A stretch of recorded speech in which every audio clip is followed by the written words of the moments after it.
Good afternoon, curling fans. Welcome to Draw 5 of the BC Men's Championships and BC Scotties Championships, coming to you live from Archie Brownie Arena in Esquimalt, Greater Victoria, here on Vancouver Island. I'm Will Sutton, coming to you with Melissa Saligo. Good afternoon, Melissa. Hey, Will. Good to be here. Yeah, it's great to be here, and nice to hear you coming through loud and clear. And hopefully, our audio is the same for everyone back home. Just let us know in the chat if it's not. We'll do our best to have it coming to you loud and clear here. We are featuring in Draw 5 in this A semifinal, Team Schneider versus Team Robillard.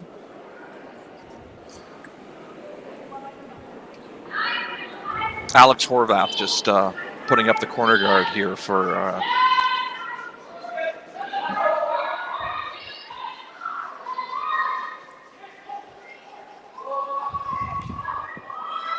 Yeah, well, it'll be pretty exciting to see these two teams battle it out here on the ice. They both love a lot of rocks and play, so we'll see what's going to happen here today.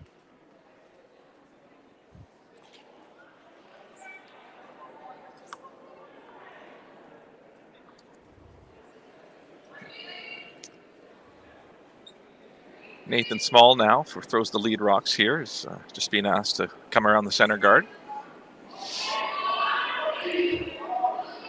We'll make sure to keep everyone updated throughout the day with live scores across all the sheets. So I'll do my best to update you every end with what's happening. You can always go to curlbc.ca and hit live scoring in the top right-hand corner of your screen. A reminder, in this first end, it's the best time to get your daily 50-50 tickets at curlbc.ca/daily 50-50 / the funds raised to support curling in Greater Victoria. So that's a great cause, and great to see that pot climbing really big so far today. So get down there and buy some tickets. Nice shot there from Nathan.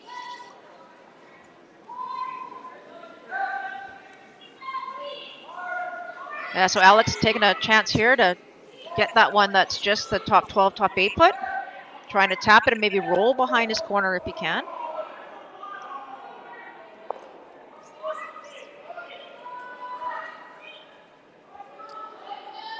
Gets it out of there, but just rolls out. So that'll give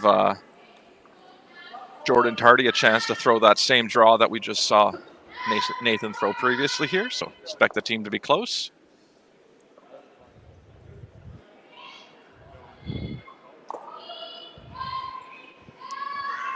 Will, you've got your trusty stopwatch. Maybe we can get some times here in this first end, pardon me. And we'll see what's happening out there. Looks great so far. We just watched practice.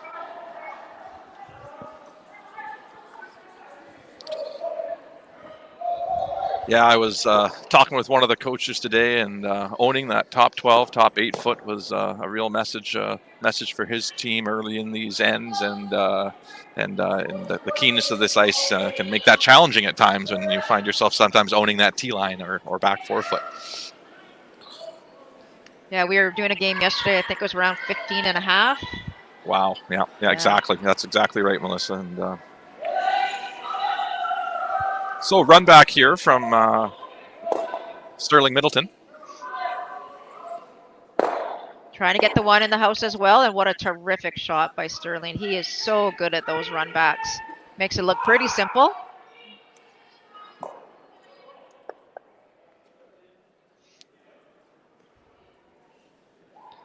As Will said, lots of action on the 5 sheets today. We will do our best to get you updated with the scores. We know that you can't really see the scoreboards that well from our stream, so we will give you as much information as we can. You can also go to Curling Zone, and you can also go to the curlbc.ca live scoring as well.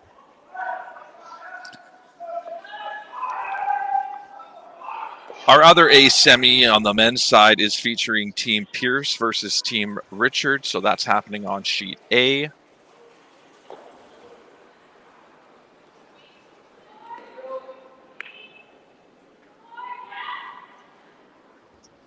And women's games this afternoon, Team Halfley playing Team Jackson Bear, so interior versus island matchup there.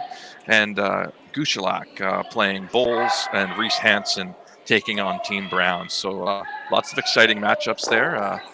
The siblings playing in the Brown Reese Hansen game, Melissa. So lots happening out here in the building this afternoon. Yeah, terrific shot there by Sterling. The hit and roll does get the roll behind the corner guard. And just so you're aware, the Halfley Jackson Bear game is also on stream. No commentating, but it is also being live streamed on YouTube.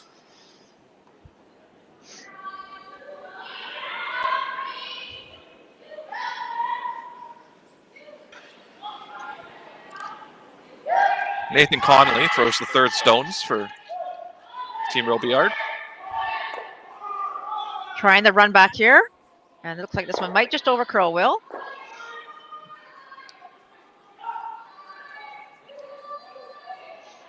Rolls in for second shot.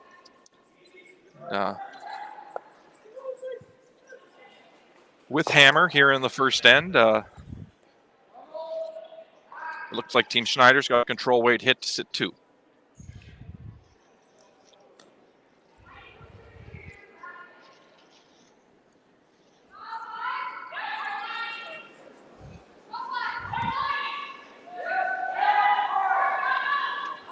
Jason Ginter throwing the third rocks here for Team Schneider.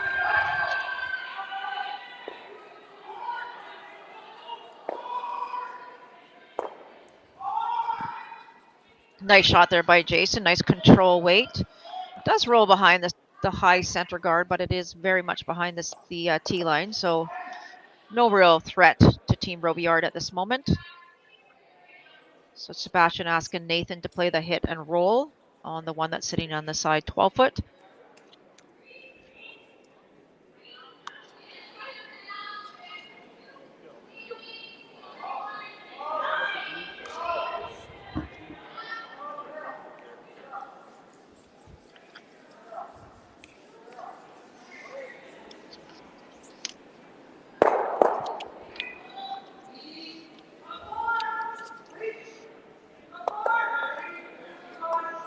Hit and stick there by Nathan, so chance now for Schneider to remove that stone.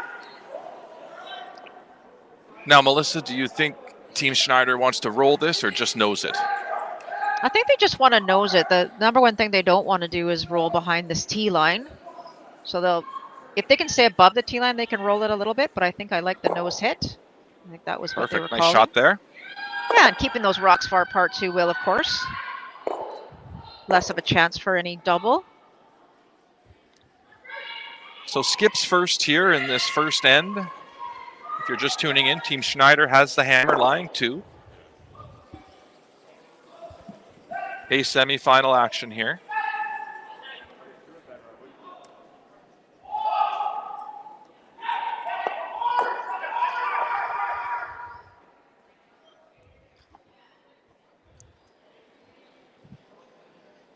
Sebastian Robillard. I think Sebastian might be trying the hit and roll. Do you think, Will? Trying to get roll towards that center guard? Absolutely, I think so, Melissa. It sounds like it's close.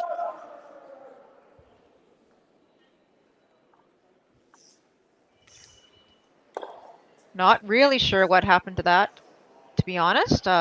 Sebastian won't be happy with that, of course. Way over curled. And with Caitlin Schneider here just being asked to throw the intern draw to the wings. You see Alex Horvath, who throws the lead stones, holding the broom for Caitlin.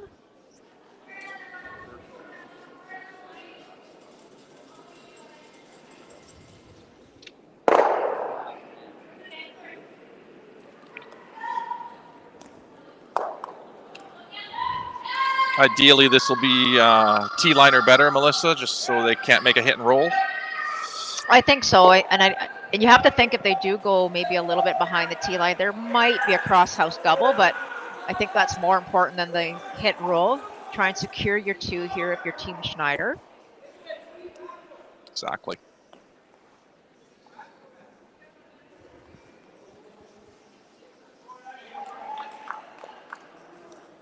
That's a great spot by Catlin. Good brushing.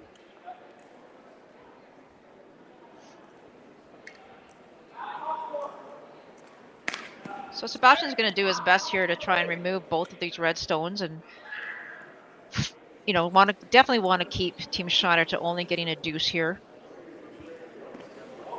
Just in a little bit of trouble, but he can get out of this with this one shot, this double.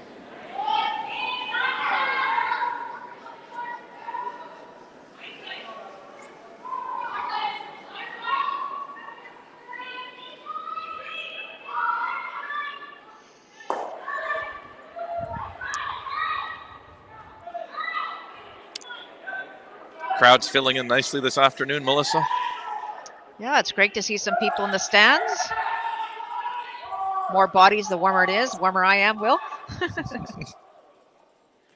And here's the double attempt. And oh my goodness, another flash by Sebastian Robillard. Very surprising. And, draw for 4 here to start this first end, and for Team Horvath. Very uncharacteristic by Sebastian. He's going to have to find a way to shake that off.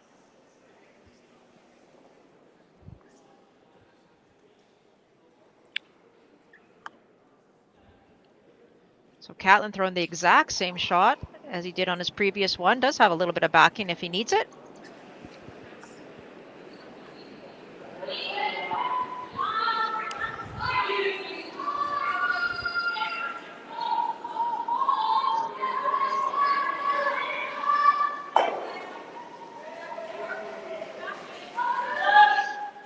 I just missed the hog-to-hog time, but I think that was about a 15:09.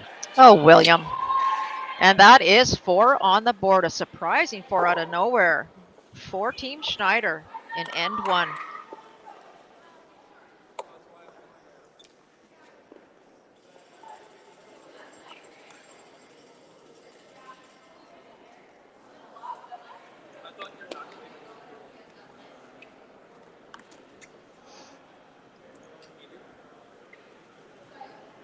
I think we are the first sheet, Will, to complete our first end, so waiting for some scores on the rest. Thinking with the 4-point lead, Team Schneider will be putting this first one in the rings, Melissa? Absolutely. I'm sorry, I haven't changed the camera yet, so let me get on that. There we go. Alex Horvath just looking to put this in the top 4 foot. So for Team Robillard, obviously it's not the way you want to start an A semifinal.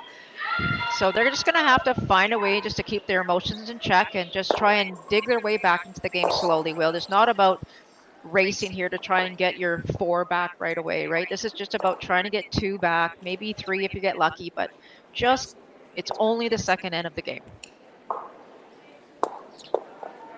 We saw them have a meeting between ends, and it looked like it was exactly probably what they're talking about there. You know, just about not scoring 4 and all at once, and starting with maybe a nice 2. Exactly.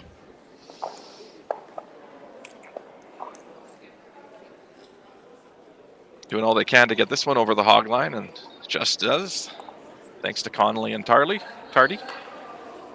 Wow, and it really curled too because it was just quite light.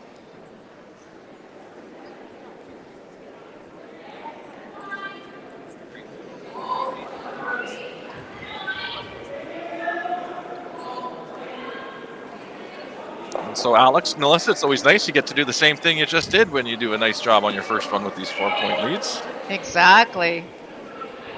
Alex finding his draw weight here pretty easily in the first couple ends.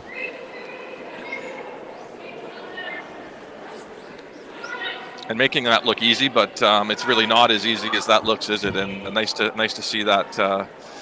Nice to see that shot making. Yeah, so another corner guard going up here for Nathan Small.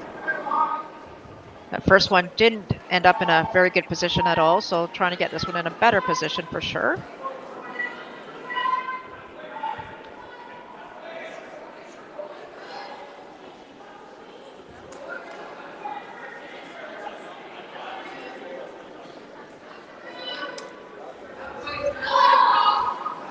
Nathan representing the Castlegar Curling Club this year.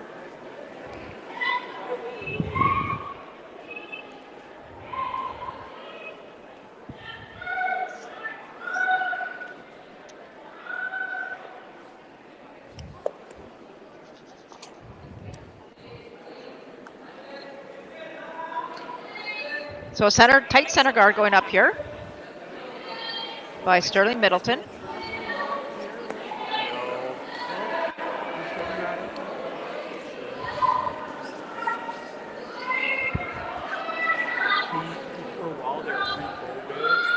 We're so excited that our producer here, Lindsay Shannon, was able to put the score up on the board here for you, so you should be able to see it at home now, and we'll update it live, obviously, as we go. This is really a nice view of that ideal setup for Team Schneider here, and Team Robillard now hopefully going to make a double or triple here of some sort. Yeah, all part of the plan with this 5-rod though. Yeah, exactly. Need to make some blue ones go, or some red ones, pardon me, go away here. Not bad. I mean, did manage to get the top red stone and roll over to kind of a cornerish guard. It does block off that side for the draw a little bit for Team Robillard. Lots of time still here.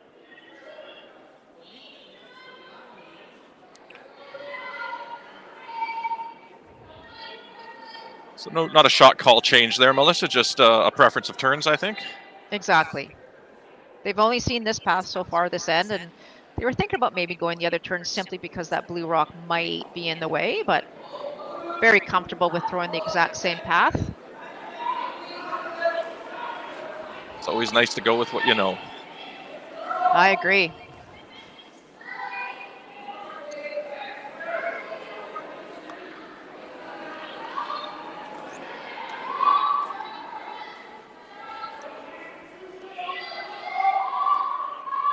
Couple time for updates. some updates across the house for everyone. So just be a moment here.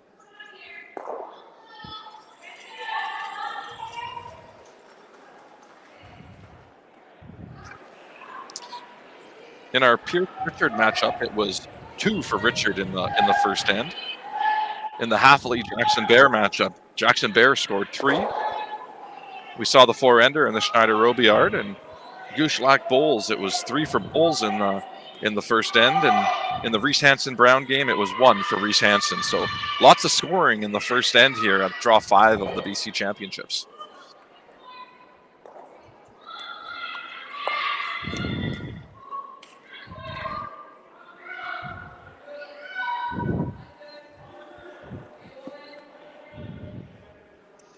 I don't know about you, Will, but it's Wednesday. There's lots going on out there today. I'm pretty excited. Yeah, moving day here today, and reminder, we've got a round robin on the women's side, an 8-team round robin. We've got a 12-team triple knockout on the men's side. Both formats leads to 4 teams making the playoffs and playing in a page playoff. So if you're in the area, there's a 7 p.m. draw tonight here at Archie Brownie Arena. Lots of walk-up people buying tickets, so feel free to come on down and watch the event here.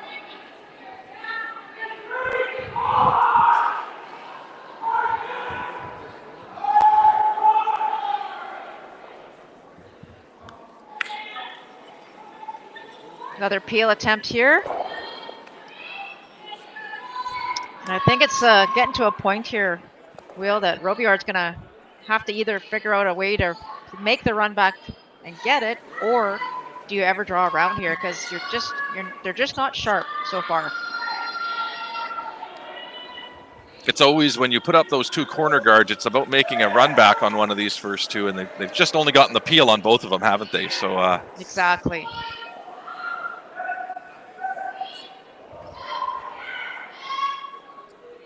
So needless to say, it's been all Schneider early here. That one just curls maybe an extra foot, so there is a chance now, Will, that Sebastian and team can hit about what they can see, probably hack to board weight, and actually roll in behind that corner guard. Big shot here.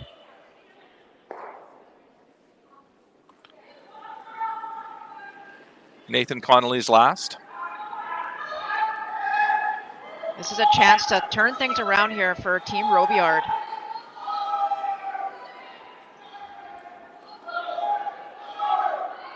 Tardy's on it all the way. He's got to be close. What a shot. Oh, I would say 3/4 buried maybe. What a terrific shot. You had to throw that kind of weight in order to get it, because it was mostly buried behind the rock or the guard, right? You had to throw that kind of weight to get the hit and roll. Unfortunately, that leaves both the red stones in the rings, but I believe they are second shot at the moment. A little more scoring area now for Team Robillard as well. Exactly. Great point, Will.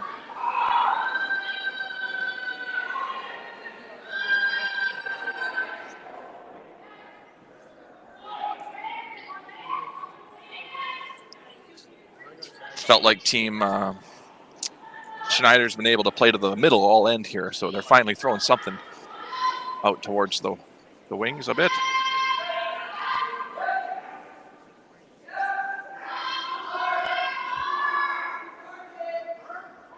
Ginter's on it early.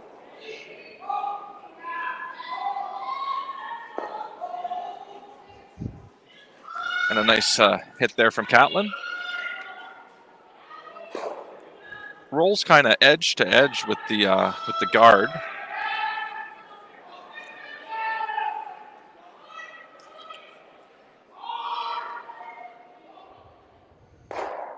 Not to rehash this for Sebastian, but unfortunately for him, missing both takeouts in the first end, which was very unusual for him. So trying here now is he trying to double these, Will, or is he trying to hit and roll? He's got quite a bit of ice there, I think. He does. I wasn't certain on what the call was.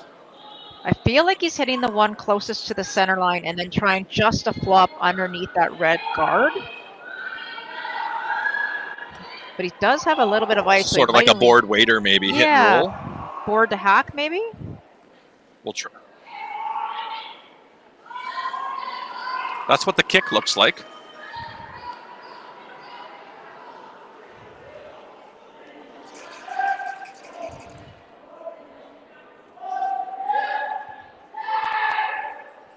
This one starts to make its move, curling quite a bit here at the end.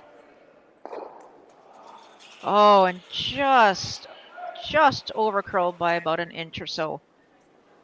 Had to get on that one a little bit earlier, Will, and they would have had that. Is there a weight option here, Melissa, for Team Schneider to maybe roll behind that center guard? The one thing that Team Schneider doesn't want to do is jam it on that one in the back 12, right? So even if you hit and roll to the side, to the wings, your goal here, I would think, is forcing your opposition to take a single. Or sorry, forcing Robillard to take a single. You don't want to take any risk here. You're up 4 points. So if you only give up one, that's a win. And it's not worth the jam to potentially give up more than one. Understood. So a little roll away here, and you're off, and you're really satisfied with your end if your team Schneider. So. Yeah. So Catlin Schneider's last here. Currently, Team Robillard's line 1, but it's wide open.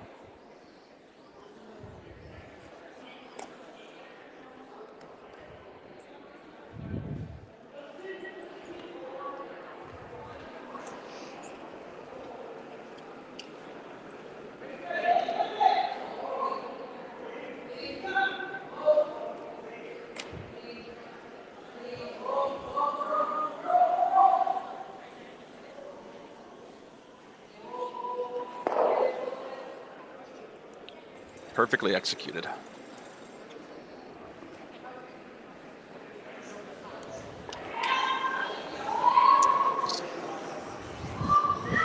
So chance now for Team Robillard to score their one. It's a out-turn draw to the 4-foot here. Needs a little more than full 8-foot to score his one. Melissa? Exactly, yeah. And this will be a great opportunity for him to get some confidence as well. He's thrown 3 takeouts. This is his first draw of the game, so it would be really great for Sebastian just to find his way here and make a great draw for his single point.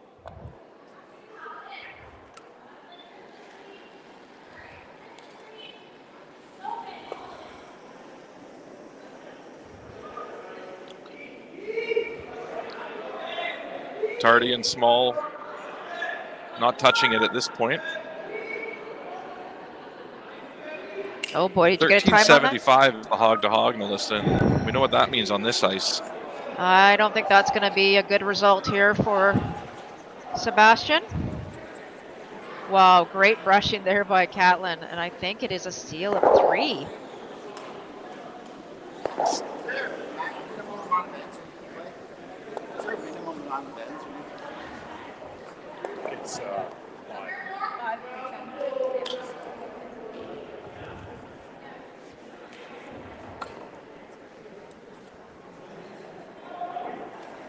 definitely not the way Sebastian wanted to start this game, Will.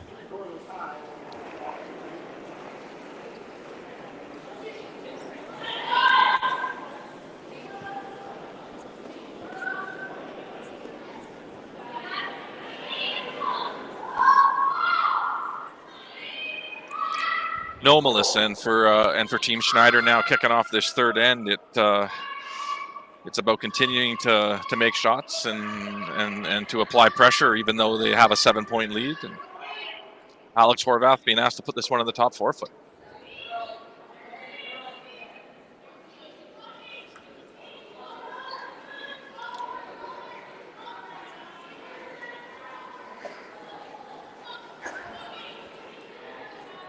So we're just waiting for the score to go up, but I think we can pretty much say that it was a steal of 3. But we are waiting for the confirmation of the score.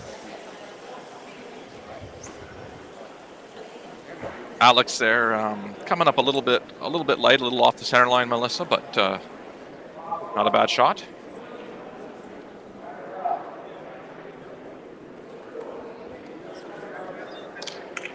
And you see this tactic here from Team Robillard, Melissa, to avoid the tick attempt, trying to throw a center guard here, even though they have hammer. Fortunate, a little bit of an overcurl, but. So it is open there. You can see what Catlin is looking at. He's trying to get Alex maybe to get rid of that red stone. And just to get an understanding here, what's the reason that they might hit that red stone? Is that a problem rock maybe for Team Schneider with a 7-point lead later on this end? The only way it'd be a problem is if Robillard team can get around both those. They can use it as a guard right now. Right. So the reason, because that blue stone is quite far up, it's pretty high guard, that red stone's actually a better guard for them, for Team Robillard, right? So let's get rid of it. But I think actually they've changed their mind now, Will. But it was nice to kind of see that conversation, and interesting to see if this leads to more rocks in play, because that call definitely would have led to fewer. Agree.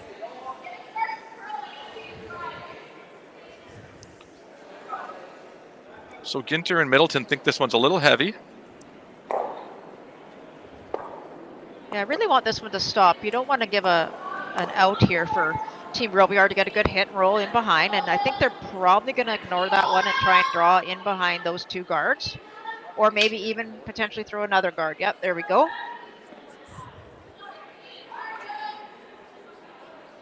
So it looks like he even signaled for a freeze basically on that rock biting the 12-foot.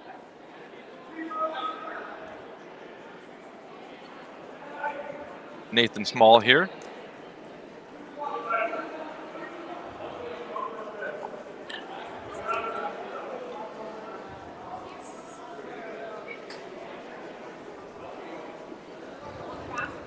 Pace of play here on sheet C is the fastest still, so no updates for you on the other games.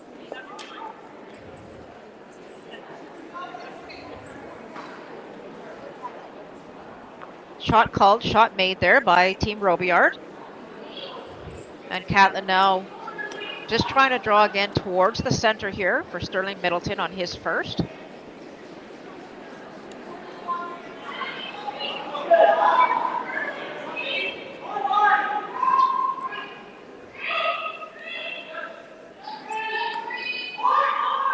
Sterling's the club pro at the Victoria Curling Club, Melissa, so I wonder if a few of his students are in the crowd this week watching him perform.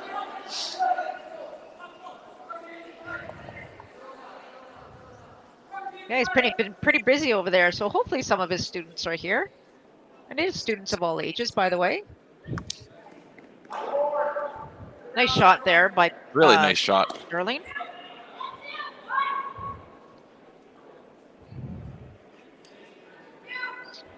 Because of the ice conditions here by Mike Merklier and Cody Hall, it looks really tempting to come on that wide out turn and try and get around all those three guards, Will, but I don't think you can take enough ice to do that just simply because it curls so much. So trying to get around this rock just thrown by Sterling and use it as a guard.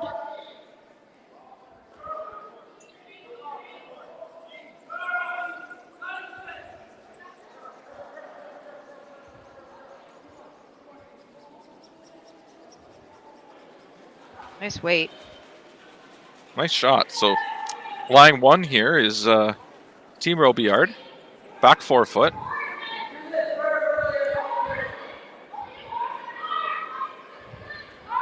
Sterling's just being asked to make the short run through, Melissa.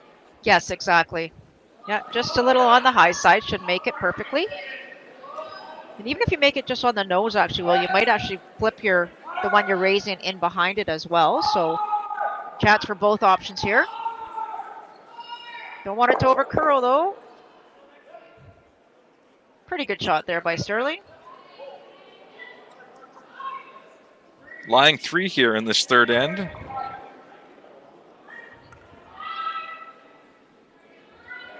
Jordan Tardy being asked to throw this in-turn freeze to the back 8 foot.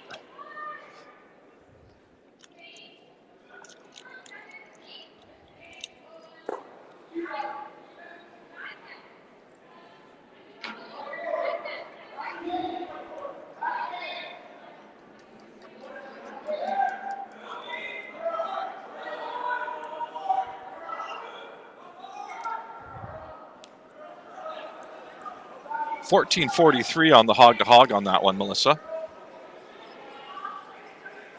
Looks really good.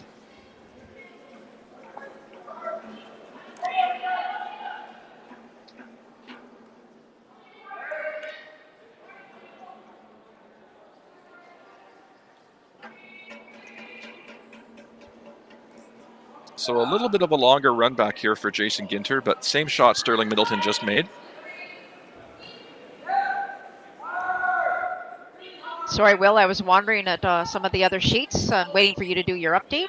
Thank you for the reminder here. And a little bit of an overcurl on the run through there, and leaves Team Robillard lying 1 in the back 8 foot, sorry. Yeah, not a good shot there at all. This does give a small opening here, window for Team Robillard to try and set up at least a deuce. Would love to get one fully buried in behind those 3 stones. And in terms of updates, Team Pierce was able to tie things up after 2 ends at 2-2 with Jeff Richard. Holly Halfley was able to tie things up with Stephanie Jackson-Bear to make things 3-3 on sheet 2. We know where we're at on sheet 3, 7-0 with Team Robillard trying to come back here, lying 1 midway through this end. Team Bowles with a steal of 1 went up 4-0 after 2 against Team Gushalak. And Team Brown is trailing 2-0 against Team Reese Hansen going into the third end.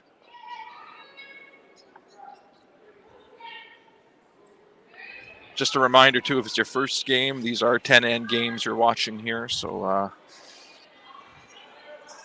and I do believe, Will, the non-televised games, which technically this is, it's a stream game.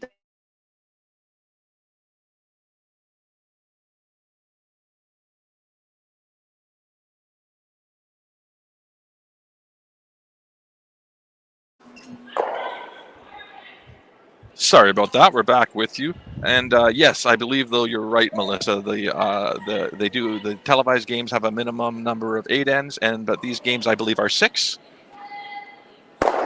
Are 6.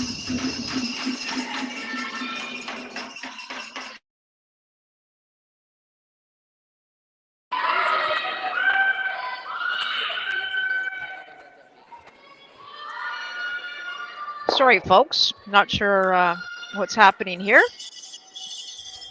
We are on to thirds last, though. This is Nathan Connolly trying to sit two buried now with a rock nicely behind a few guards here in this third end.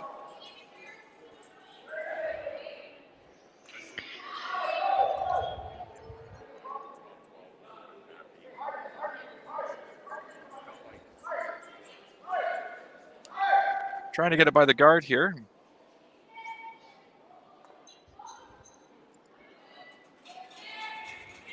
Just a little bit heavy will allow for Team Schneider to hit that open rock should they choose to.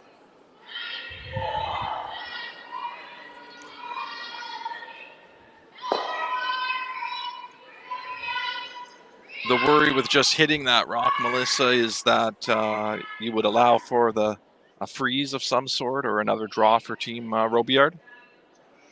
Exactly. So you have to think, if your team Schneider right now, obviously very comfortable with the lead, do you actually try and roll to the other side of the 4 foot, maybe roll away from that one? He looked right now like he was going to hit that back one and roll towards the one that's buried. I'm not sure you can get shot rock, but it obviously he'd be second shot, which is key. But if you roll the other way too, that's an option, then Sebastian may have to deal with it. But again, it's very precise either way. It strikes me it might be important to be shot rock, though, after this one. Agree. Sure. Yeah. Agree. So good peel weight coming at this one. Not sure if he thinks he can get both, Will. I don't think he can.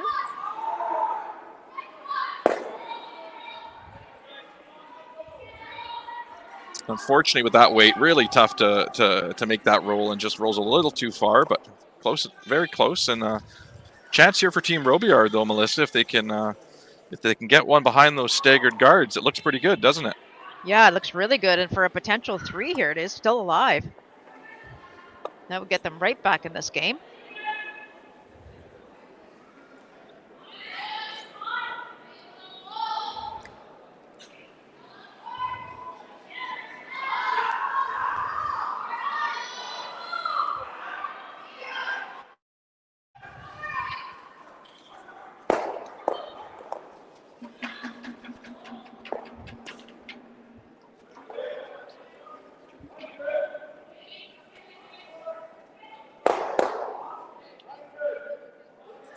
Small and Tardy like it in the first half here.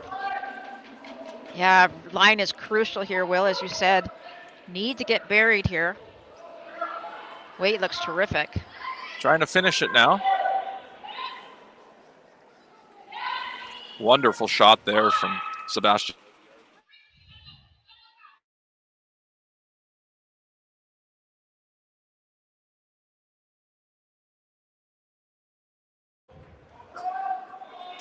Sorry for the technical difficulties, folks, and welcome back.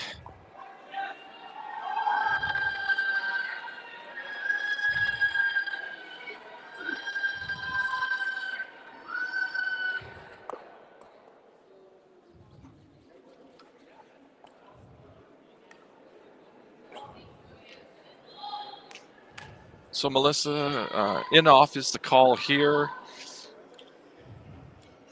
Is looking here just to roll, hopefully for shot rock, and maybe accomplish the same thing the freeze would have, I guess. Yeah, and they'd be pretty happy if they actually make a double here as well, Will. If they get rid of one and lock theirs right there, that's one option. I don't think with the angles they could actually get both of those blue stones moving that are in behind the guards. They're just trying to find a way right now not to give up 3. Exactly. And so high really degree of difficulty here. Yeah, very high, and the freeze really wasn't an option. But this rock is high enough that you could get a good roll here.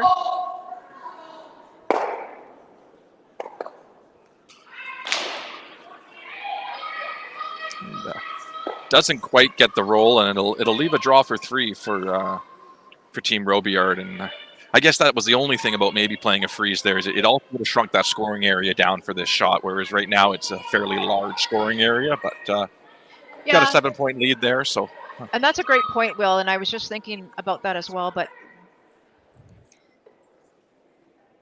the other piece is that the scoreboard says you should hit, right? So he's trying to eliminate the points Totally. rather than strength of scoring there, but I get it, right? So this is an awesome opportunity here for Sebastian Robillard and his team to get 3 on the board.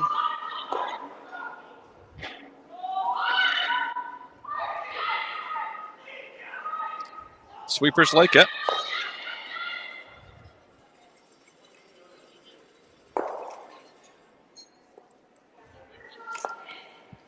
Lovely shot. Right on the tee line, and it'll be a score of 3 to make it 7-3 after 3 ends. So it'll be a hammer going back to Team Schneider here in the 4th, leading by 4.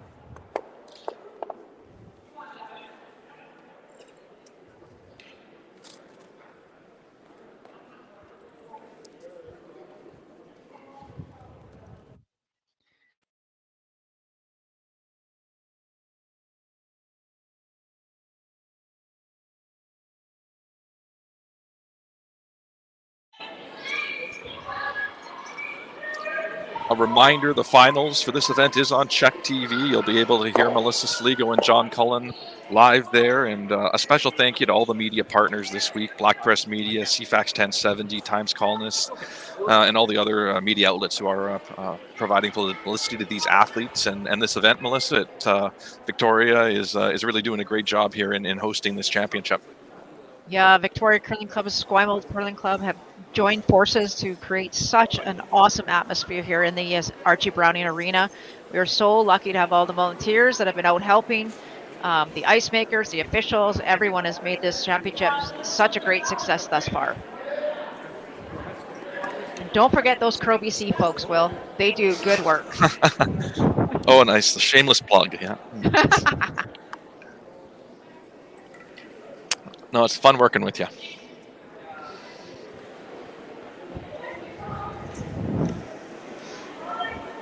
And expecting without hammer here, Melissa, expecting to see 2 center guards from Team Robillard likely?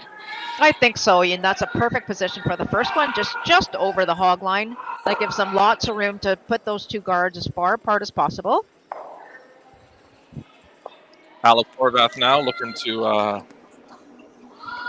put this one in the top 8 foot. And with such a large event, Melissa, and only 5 sheets of ice in play, it's also great to see all the other athletes coming out between their games and watching watching this championship in the arena. It really is a great atmosphere here. Seeing all the teams here this afternoon's fun. Oh, great point, Will. Yeah, it's really been fun. It's been just everyone coming out to watch. We can hear the drums. One of the teams, Team Dang, has got the drums out there right now and cheering on some fellow competitors.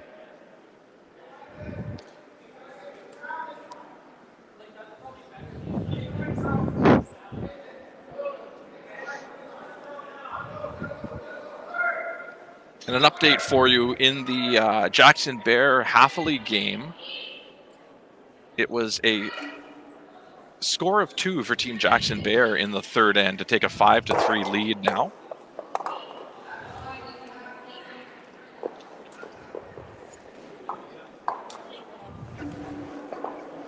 That second shot by Nathan Small, they really, really wanted to get that touching the center line, so the tick was not available. And number 2, just bring that in another 4 or 5 feet. So because it's not touching the center line, Alex Horvath does have a chance here now to tick it away in the free guard zone. Obviously, it's still free guard zone rule here. Ginter's trying to make this one curl.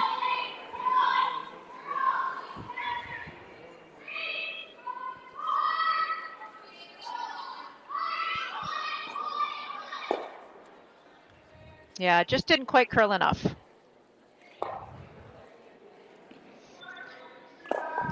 So Jordan Tardy now being asked to draw this one behind the 2 center guards. We saw Jordan throwing lots of runbacks earlier in this game. So, you have this position at second. You're always transitioning between those hits and draws. This one's got a lot of rotation. I'm not sure if something might have happened to that. Yeah, you can see Jordan thinking that maybe that picked up something. So they're going to go with a plan B here. Just make the most out of this shot.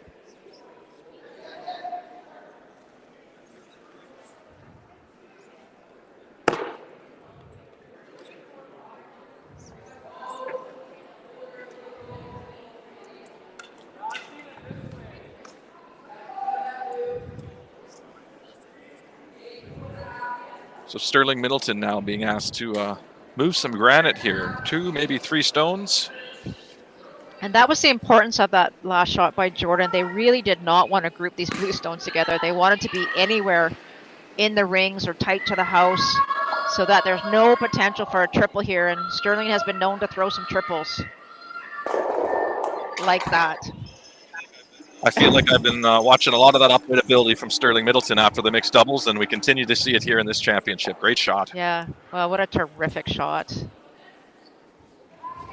It's a head scratcher for Sebastian, trying to figure out what the best option here is.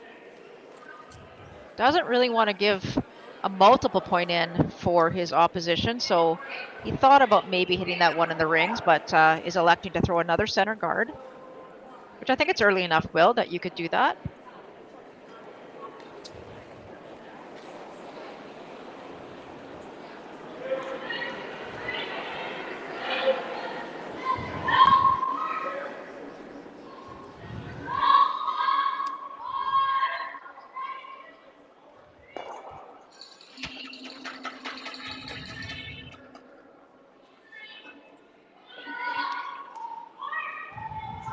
Nice shot there.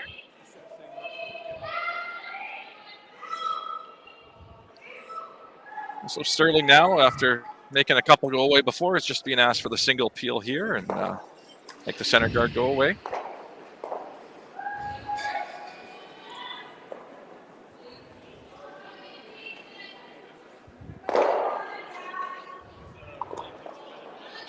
Nice shot there by Sterling, no mistake.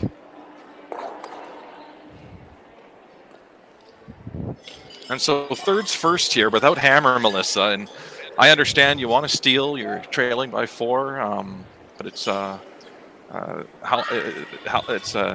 maybe not setting up for one at this moment, is it? Not really, but I think you could potentially throw another guard, which I think Sebastian is doing. You never know. Yes, he has.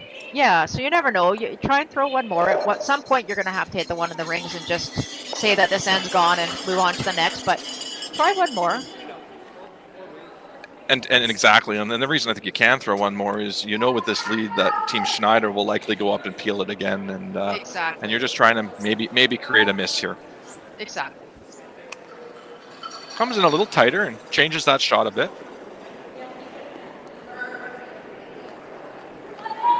So now different thrower, different turn. Out turn peel here for Jason Ginter.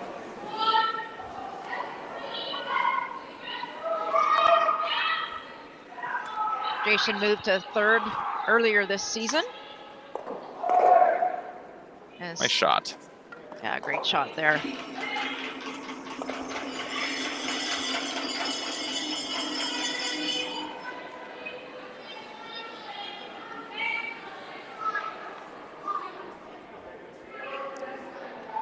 And we see now, getting a little later here in this fourth end, Sebastian electing to play the hit. Nathan Conley, the free agent for Team Schneider, Team Robillard.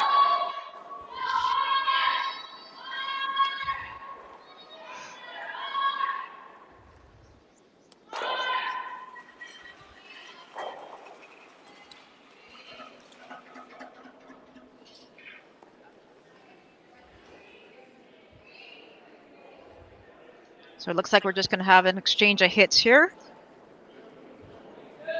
I imagine for the rest of this end here, unless we see an unfortunate miss by either team.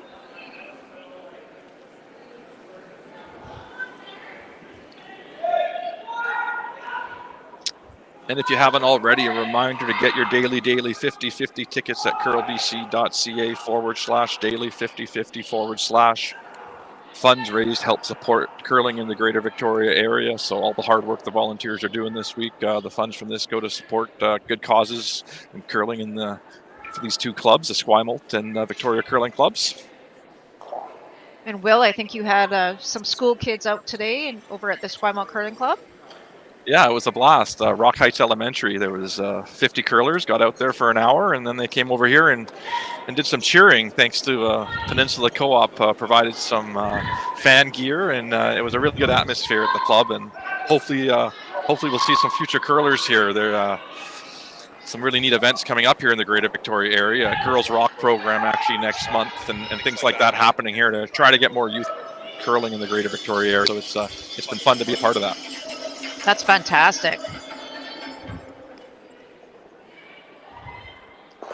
Nice shot there by Sebastian, just exchanging rocks here.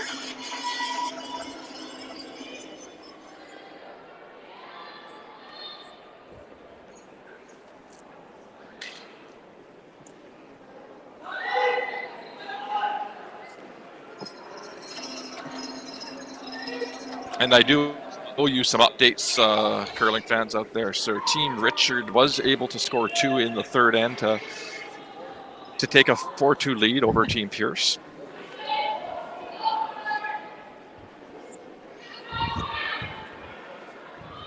And don't worry, the shaking will stop on the camera. We just, one of the players just down by the table there where our camera is.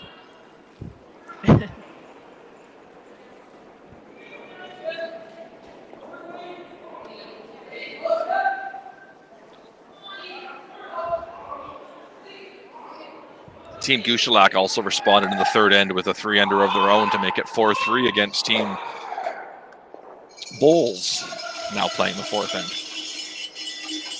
And finally, Team Brown was able to score 2 in the third end to tie things up. So all games now playing the fourth end.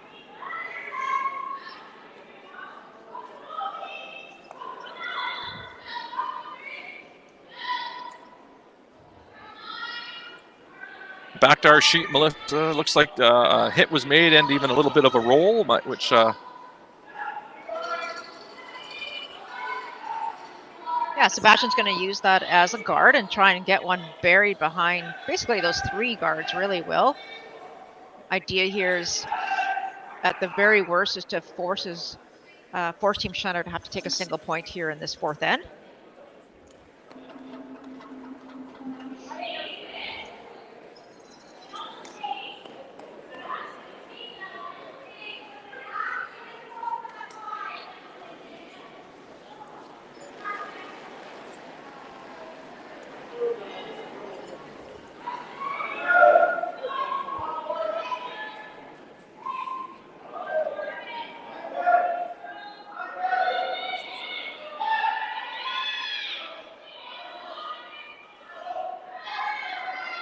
Trying to get this to curl and get it fully buried. You can see it get by the guard there by 2 feet. very nice shot. Oh, what a shot by Sebastian Robillard. That's terrific. Yeah, couldn't have placed that any better. I think that's a great shot. So I guess the question is there a small tap there, Melissa, for 2? Or does the scoreboard say draw for your point here? What do you think?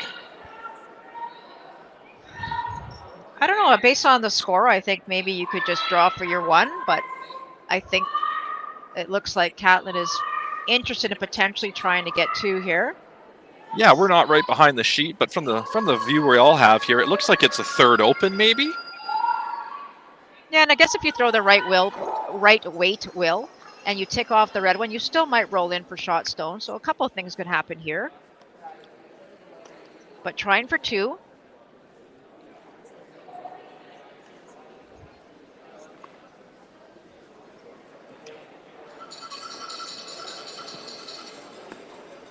So with last rock here in this fourth end, Catlin Schneider.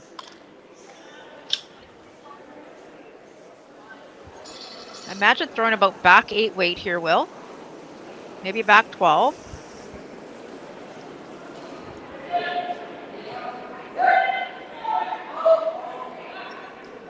Really important for communication on this shot by the rushers. Just got to curl a ton. Can they make it curl enough?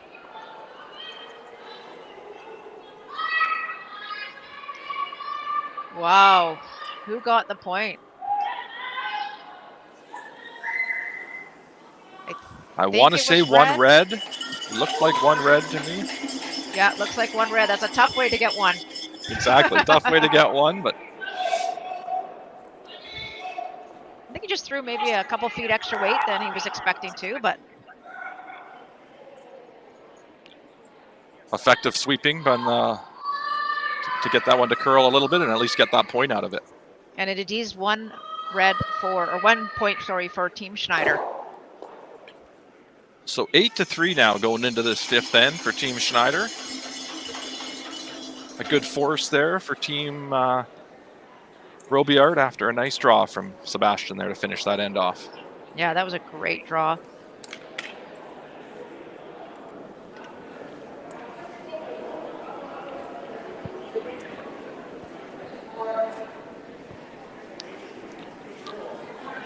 Alex Horvath looking to put this one in the top 8, top 4 foot.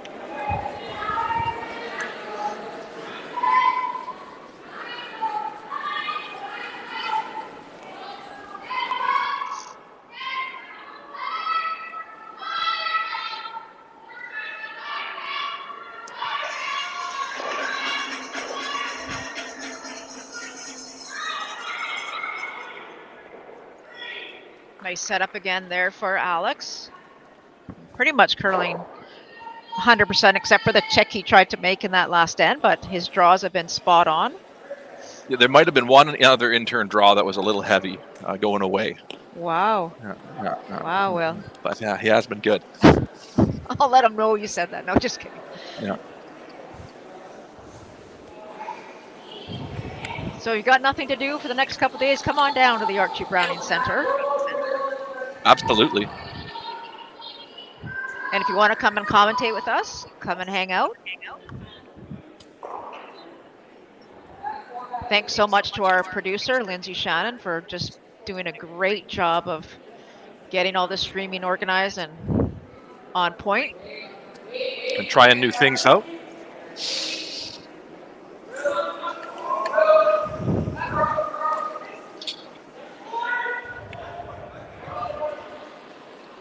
So corner guard goes up by Team Robillard, and another shot here for Alex to come to right to the center on top of his first one. Maybe a small tap, little heavier than he probably wanted to be.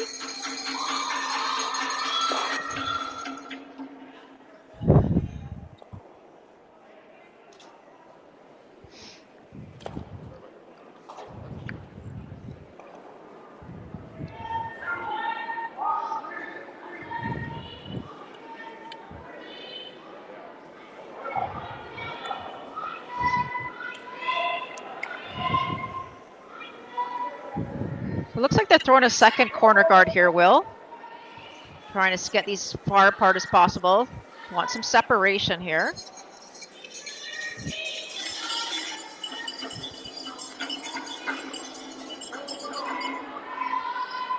And so this one's just being asked to go top 12 foot now.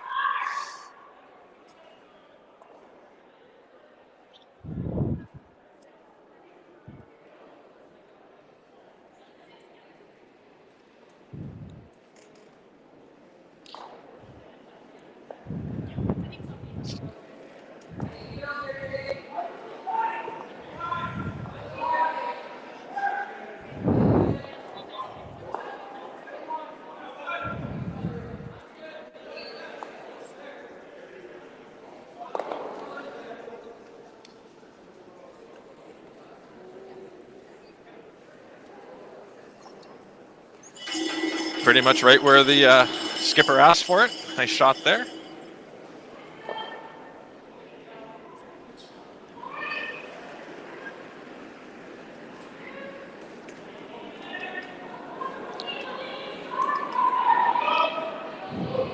For Jordan Cardy now, Melissa, just looking to freeze in the pocket here.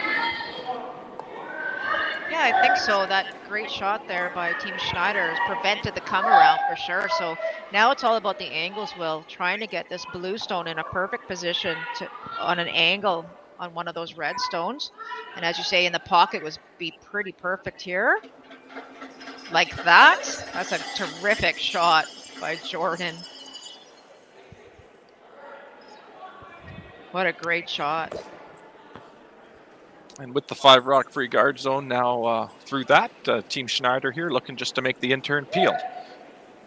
With Sterling Middleton's first.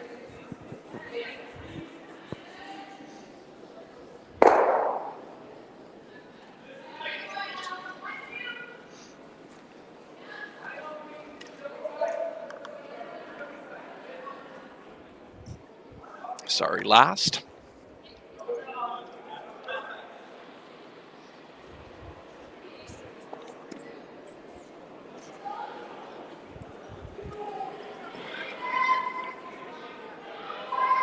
Out-turn freeze. Here's the call for Jordan Tardy.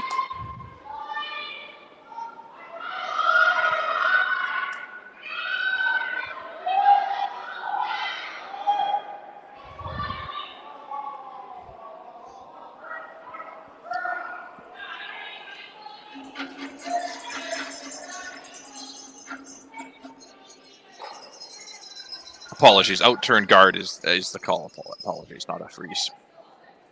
I was just going to wait for it to stop, Will, and just say that was a good shot. Yeah.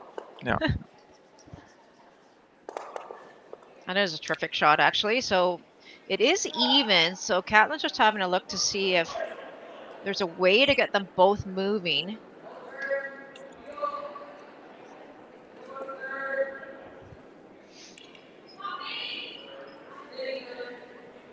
You got to decide which one is more of the problem rock for Team Schneider, and I would think it's the middle one. I agree. It looks like that's the one they're peeling here.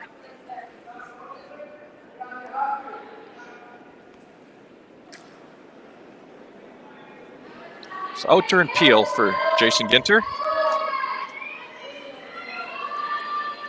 Trying to make it curl. Oh, and Wow. catches nothing.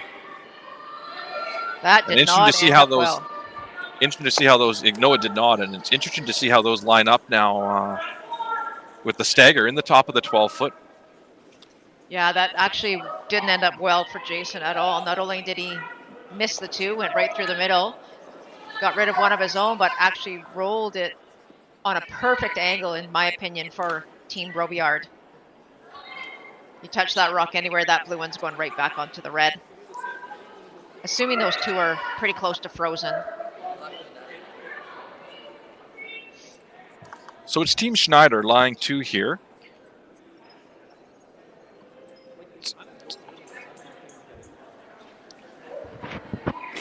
Team With Robillard Hammer just, here for Yeah, Team sorry. Robillard. Oh, no, here's Melissa. With Hammer here, they're Team Robillard's on thirds first. Yeah, just a quick discussion here with Nathan to try and decide what might be the best play here. Now, are they playing the tap on that outside blue one into the 4-foot, Will, do you think? It looks like with that ice, yeah, they're angled, tapping it right to into the button.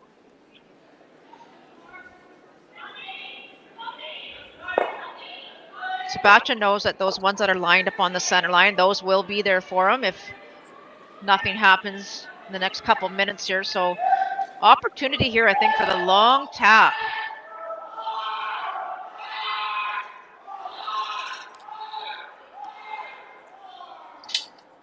And did it over curl? It did. Wow. And for Team Schneider now, getting a little late in this end, it might be time to defend with offense, Melissa. I'm wondering the same thing, Will. They have 3 rocks left here.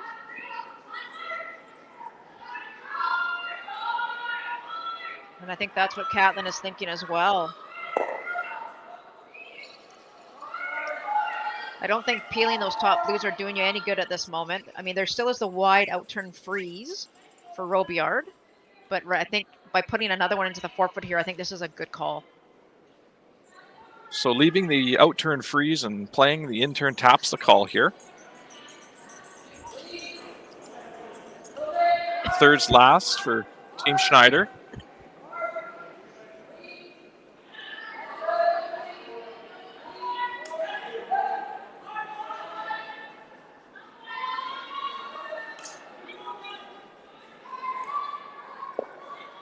Nice shot there from the third, and Jason.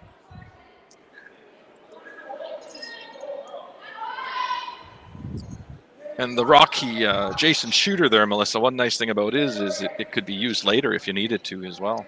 Exactly, yeah. They didn't hit it too much on an angle, so they kept that shot right there in the control zone. So no option here now, I think. Wonder what kind of weight he's throwing here. Looks like he's going to throw this one pretty hard, Will.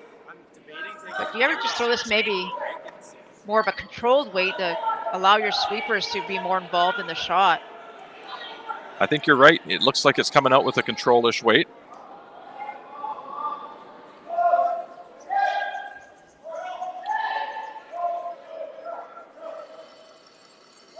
It's close. Gotta be close here, yeah. Oh, nice shot. Great shot by Nathan. I think red is still shot.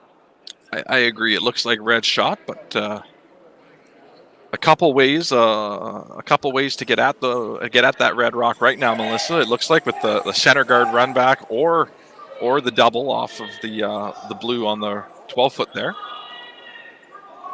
edge of the 12-foot.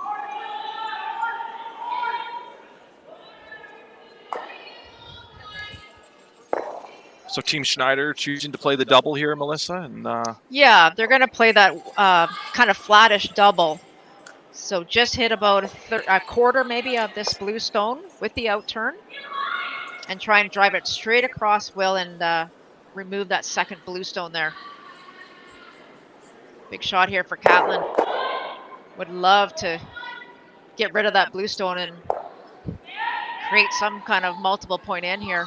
First rock here for Catlin Schneider. It's going to have a ton of weight. it's a heater. It's got a curl. Great shot. Oh. Doesn't quite push it far enough, though, does he? Does not. He must have hit the top of it, I think, to push it back a little bit. We kind of obviously didn't see the whole thing. But great attempt there by Catlin. But I do think is blue shot rock now. Or do we think it's still red? Too close to call, I think, from here. Yeah, unfortunately, as you know, we don't have the overheads at the moment, but we will have them for all 4 games on Saturday and Sunday. Those games will be live streamed as well as on Check 6. If you're looking to access them on the live stream, it's at cbcsports.ca.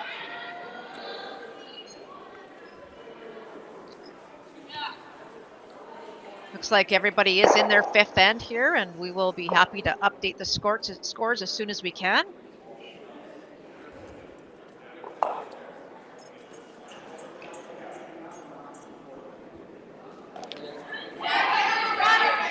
It is now Team Jackson Bear leading Team Halfley 6-3, playing the 5th end, and Team Richard leading 4-3 over Team Pierce.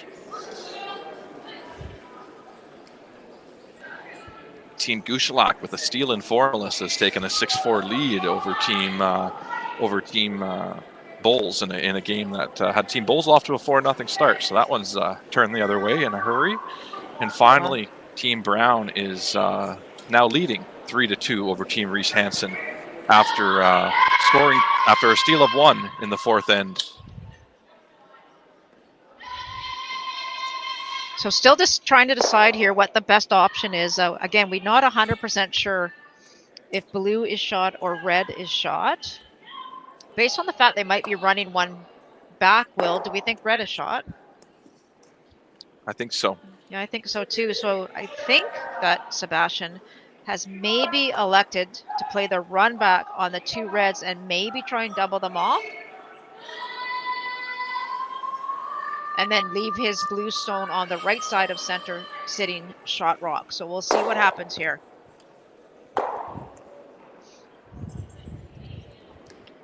With Hammer here in this 5th end, trailing by 5.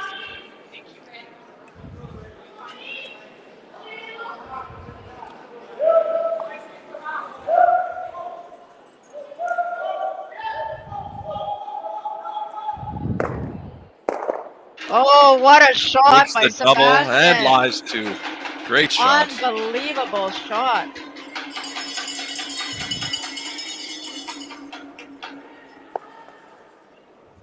What a fantastic shot by Sebastian Robillard.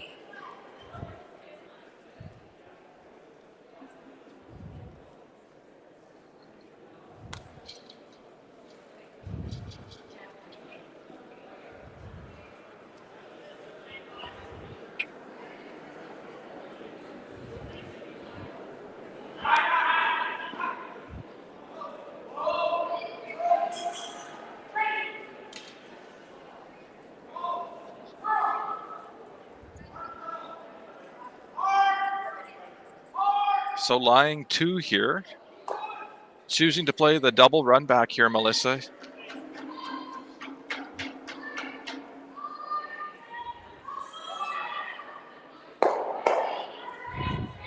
Nice thumbs up there from Alex Horvath after a nice shot by Sebastian there. Good camaraderie between the athletes. So what are we looking at here, Will? Are we trying to play a double run back? Yeah, Double? I think there might have been an option over there to slash a red in there and maybe concede 2, but choosing to play the more difficult one here and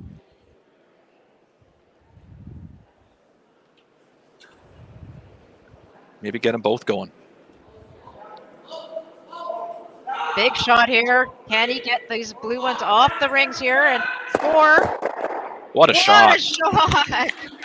Oh my God, Sebastian makes an incredible shot and Caitlin Schneider responds.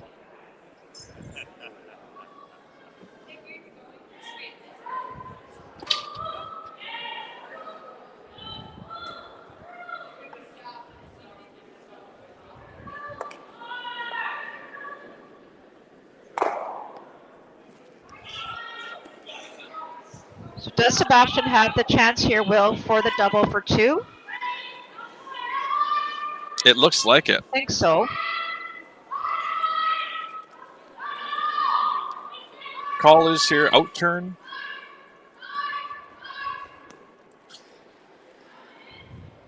Sorry, in turn double for 2. Yeah, big shot here. Would love to get 2 on the board.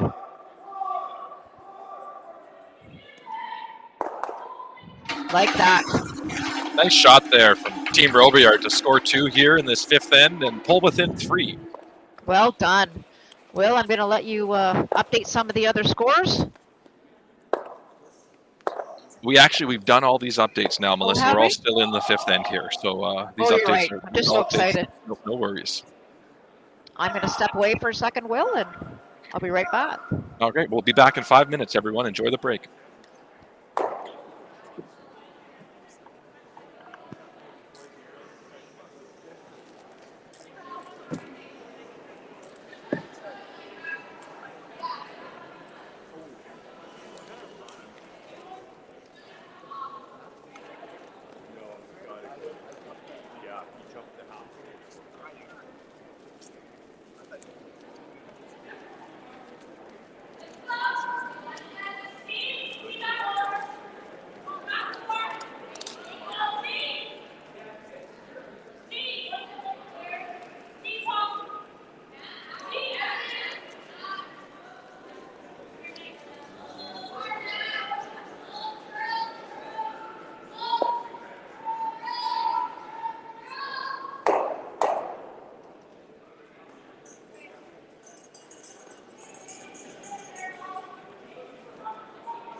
Welcome back to the sixth end, everyone. Just a reminder, it's 8-5 here, as you see on our scoring blurb there for Team Schneider over Team Robillard here, and it's Team Schneider with hammer.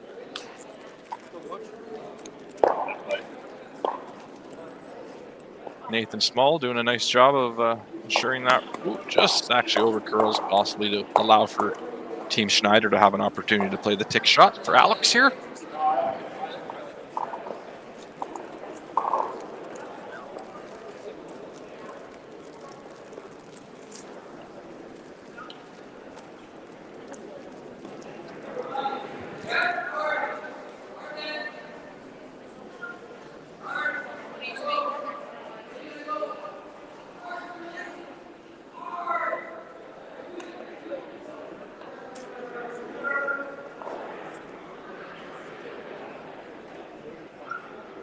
Great shot there from Alex Horvath. And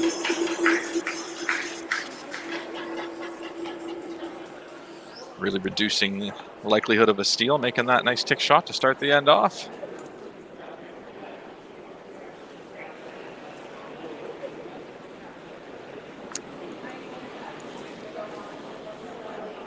Some updates for you in the fifth end. Team Richard was able to score there too to take a 6-3 lead. Team Jackson Bear continued to steal with a steal of 2 in the fifth end to take an 8-3 lead. Team Bulls scored 1 in the fifth to pull within 1 to make it 6-5. Team Gushalak leading going into the sixth end. And finally, Team Reese Hansen is trailing 3-2 with hammer playing the sixth end after blanking the fifth end.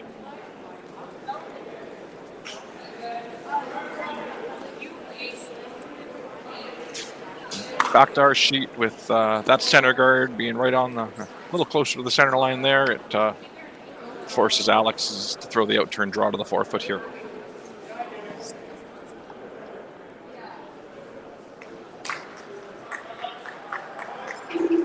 Nice shot there from Alex behind the guard in front of the tee line.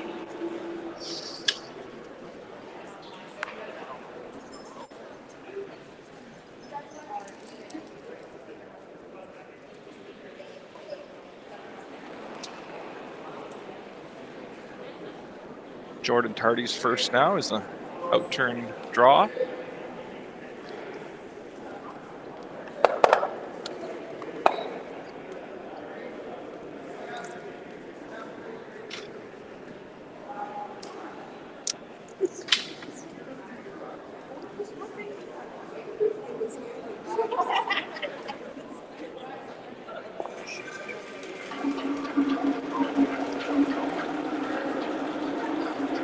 And with the 3-point lead and last rock here playing sixth, the appeals called for Sterling Middleton with his first.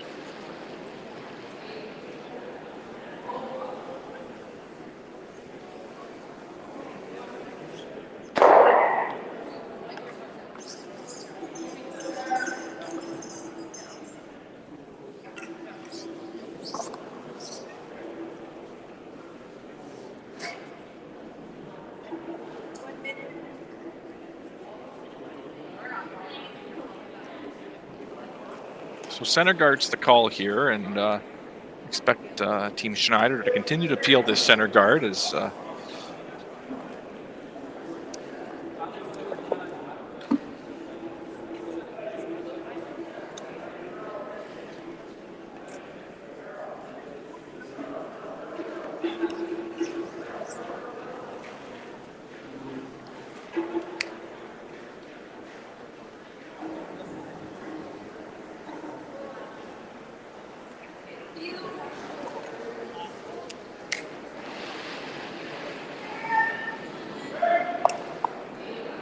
on the side of our screen there, Chief Ice Maker Mike Merklinger just doing the fifth end chamois. So shout out to him, and nice peel there from Sterling.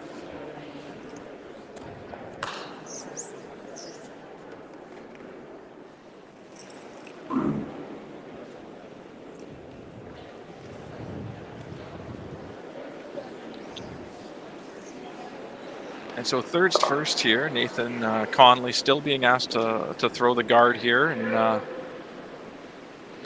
we'll get to a point at some point where they may have to make a play into the rings here if Team Schneider continues to peel this center guard, but not quite there yet.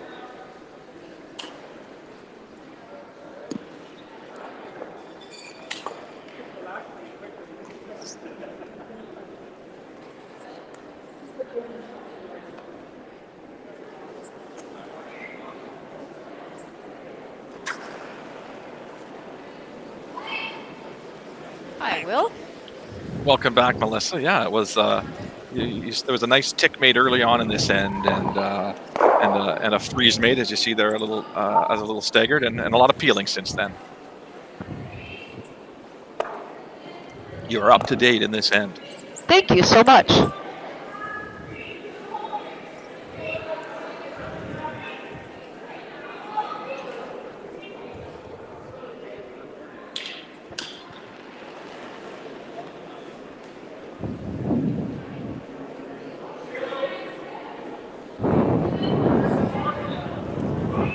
So throw in another corner or center guard here. Looks like, Will. Yeah, it is another center guard, and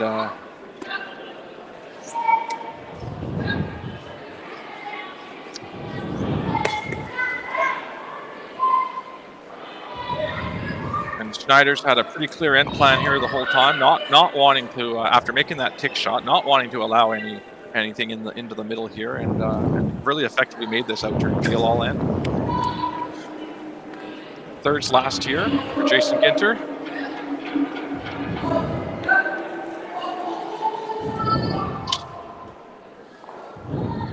Just enough of it there. That's all you need. That's all you need, isn't it?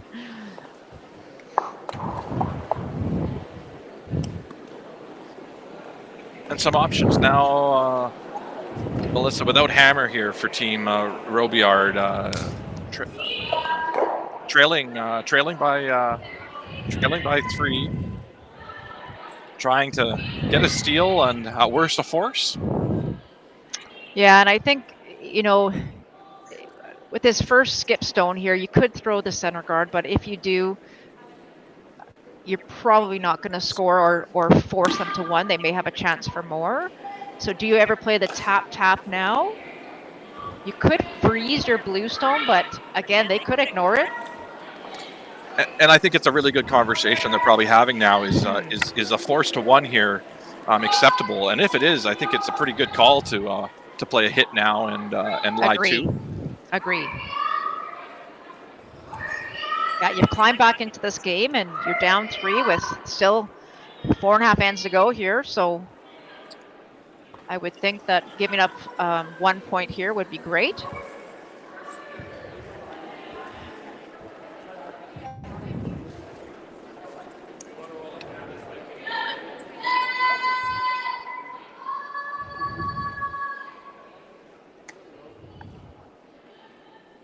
So looking to hit this and roll a little to the left of your screen.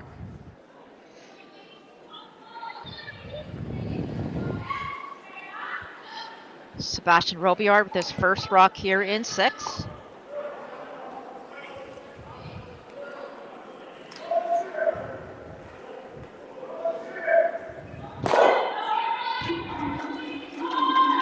mission accomplished, but does leave possible double here for Catlin Schneider if that's what they want to take on.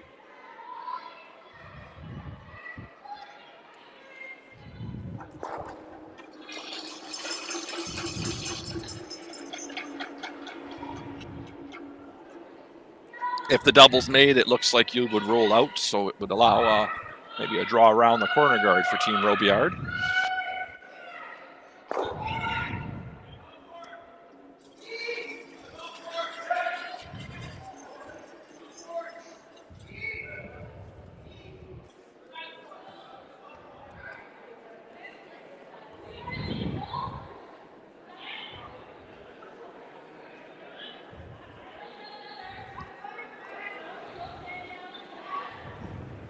Catlin and Alex just trying to decide here. I guess the options, Will, are trying to play the double, which means you lose your shooter. Maybe also playing it on the nose as well, which makes blue shot. They could throw the guard, and then you'd be forced to one, which I think is Sebastian's goal. But I think if you're Team Schneider, taking one here isn't the end of the world for sure. I agree, and playing the double here, Melissa, I think it makes your scoring area the biggest because you're going to get Team Robillard then drawing to the 12-foot. Exactly. I mean, obviously they'd like to blank this end if they could, but definitely taking one is not a bad option if you are Team Schneider. I think the last thing you want to do is ever leave things staggered here close to the center line, which a nose hit or something or a hit and roll might create that possibility a little more likely. Exactly. So lots of weight on this one, trying to make the double. Wonderful like shot. that. Terrific shot.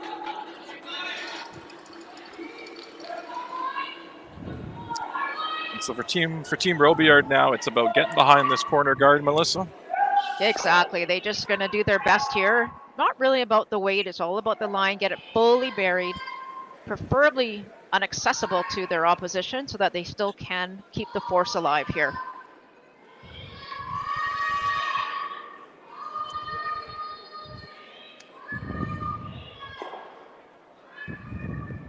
We could see a tough decision for Catlin Schneider between a draw for one or a run back for a blank in a moment.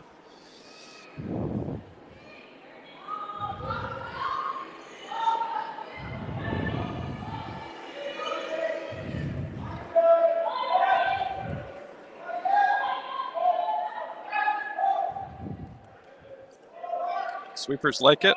Line sounds good. Again, taking this back as far as they can. All about the line here. Lovely shot. Can he maybe see it on the outside, Will? Did it over curl? Or is he playing the run back, do you think? It's hard to tell from our angle. It could technically still be the draw he's called with that ice, so it's hard to know. True. Yeah, That's true. Trying to trick us here.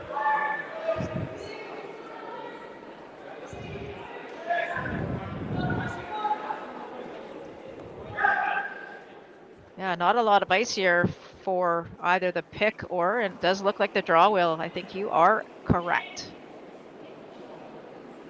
Will is intelligent. There's no doubt about it. I was going to say the same thing about Catlin here with this call to draw for one. Yeah, I think this is a great call. Could have let us know a little earlier so we could have let the people know, but this does need to stop. And it is perfect. Great shot there by Catlin Schneider to get one on the board and take a 9-5 lead.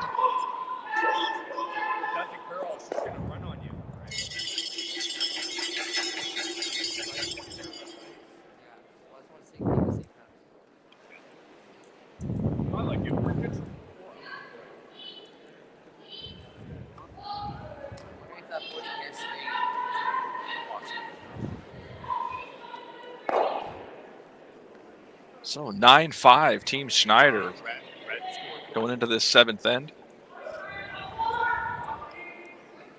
Alex Horvath being asked to throw his intern.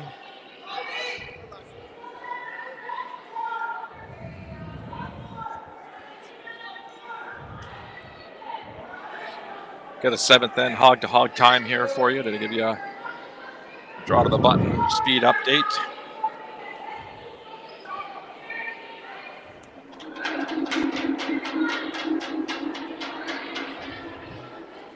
That one came in at 14.94, Melissa. That would sound a little hot all week from what we've been seeing. Yeah, just slips to the back of the rings as you predicted, Will. So guard now going up here for Nathan Small.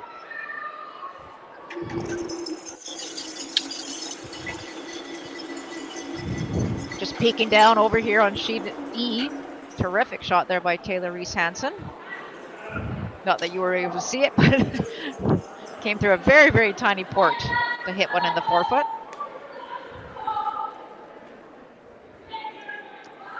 Yeah, lying one with hammer, and Corinne's throwing her last right now.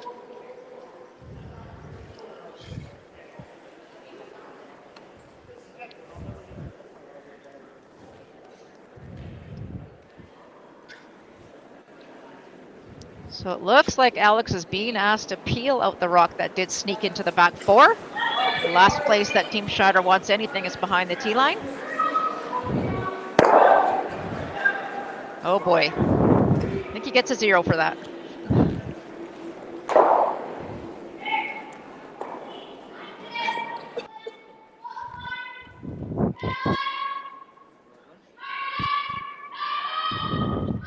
Sometimes if that's out front, it's called the peel of shame. So that's still the peel of shame if it's in the rings? It is, hey? All right. I think so, yeah. It's just, yeah. I think that's fair. I'll mention it to Alex after the game.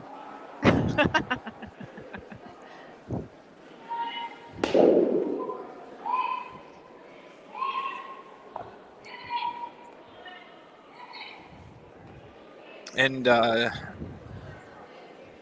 Team Robillard there just heads up line call, trying to get a rock on the tee line, on the center line, so a tick can't be played. I guess you could have seen an option there to throw another corner guard, Melissa, either on the same side or on the other side, but just different tactics here. When you're trailing by 4, you're really just trying to put guards up and yeah, try anything. Yeah, really interesting, but as you said, they can't remove it, they can't tick it, so no option here but to go around. Again, do not want this behind the tee line.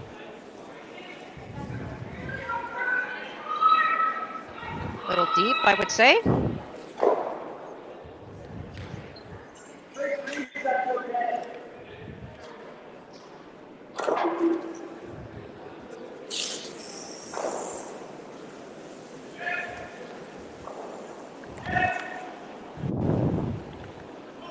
So Jordan Tardy now looking to freeze on that rock on the button.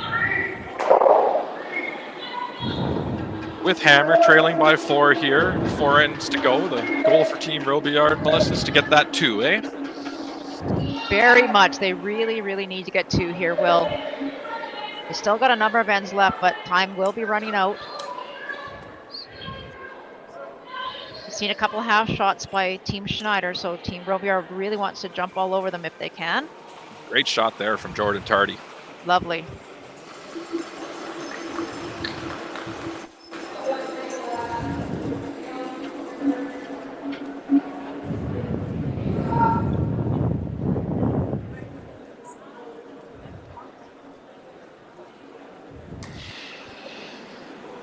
Peel here by Sterling Middleton.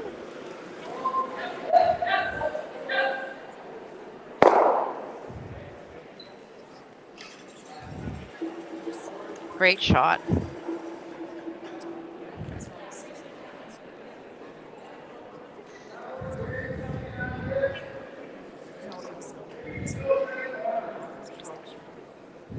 And here on seconds last here for Team Robillard, Melissa, is that corner guard just too high and too far over to really use it right now? You know, I think so, Will. But I think the idea here is to try and get another rock in play right in the ring, so you almost have to use it. I mean, you could freeze to the one back here as well, but I don't think that really does you any good as well either. But being Jordan's second, do you even throw up a guard somewhere? I think I'm with you. Yeah, Yeah. that signal Sebastian had for the corner guard behind that corner guard was an option. And Agree. option here though is to make the same shot Jordan just threw. So that's the good news. The bad news is it's a freeze, and the angles are really tough here because there's not a guard up to kind of. Exactly. Yeah.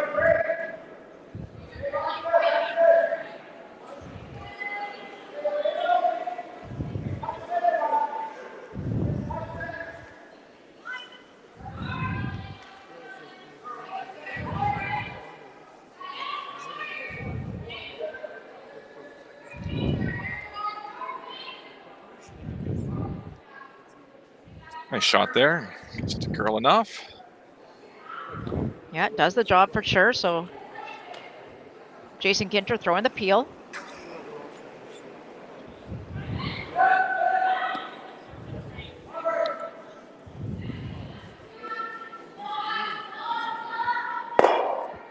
Nicely done.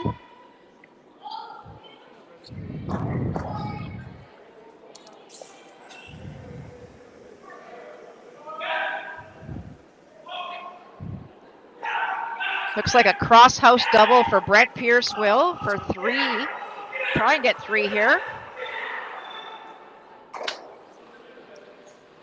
Oh, and just misses it to give up a steal of 1, and that'll be a 7-3 lead for Jeff Richard now going into the 7th end. Just needed to curl another inch and he would have had 3 points, but unfortunately, as you said, steal of 1, Jeff Richard. A reminder, that's our other A semifinal, so the winner of these two will advance to our A final here on the men's side.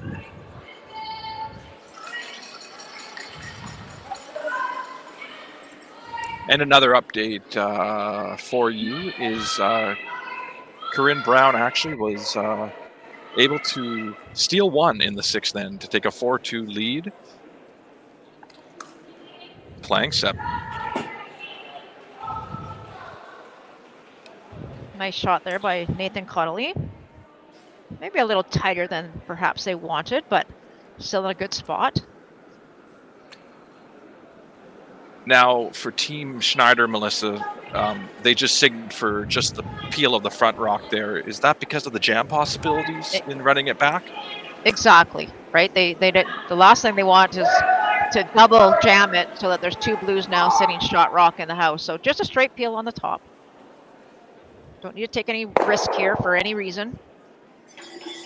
Nice shot there.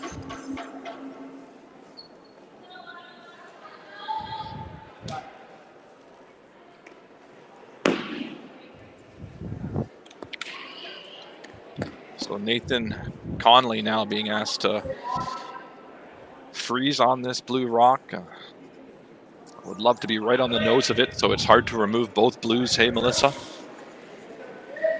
Exactly. This is, you know, you can pretty much be square to it or even just slightly off, Will, but there's, like, as we see there, there's just an ever so slight angle right now.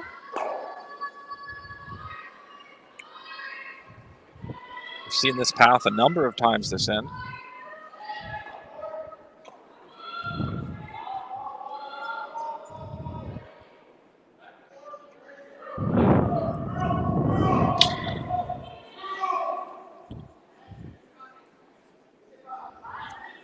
.1481 on the hog-to-hog time, so timing a touch heavy.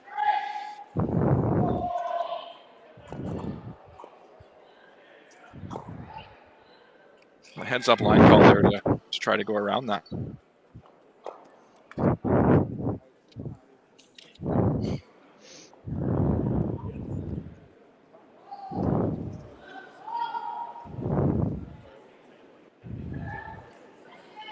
Sterling just coming down to have a quick look here.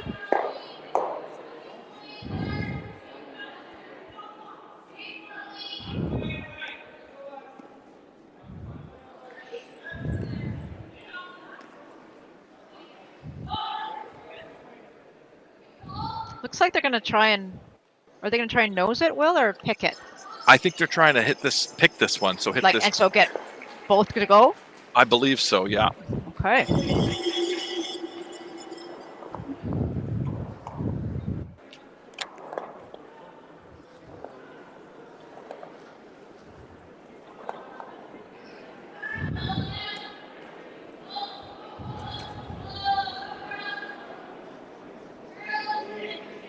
You'll see a lot of heat on this one as well.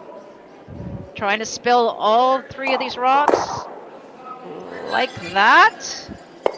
Does the red one hang in the rings? It does. Wow, he hit that thin.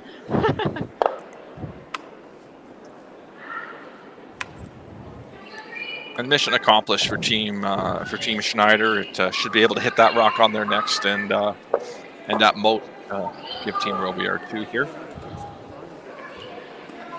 Updates for you on the Halfley Jackson Bear sheet. Just confirming whether it was 2 or 3 for. It was 3 for Team Halfley, actually. So they climbed themselves back into that game, being down 8-3, just scored 3, making it 8-6 now, going into the 7th end. I was hoping.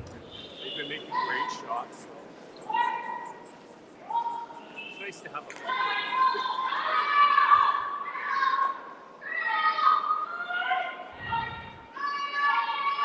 And I'll update you in the Gouchelak Bulls game as soon as we have it. It's actually a 6-6 tie now in the Bulls Gouchelak game.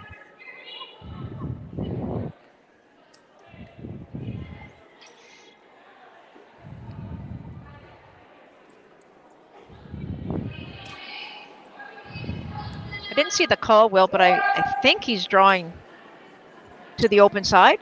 I believe so, and I would think it wants it to be even with the blue. So yes. Back 8 foot, yeah. Yeah, for sure.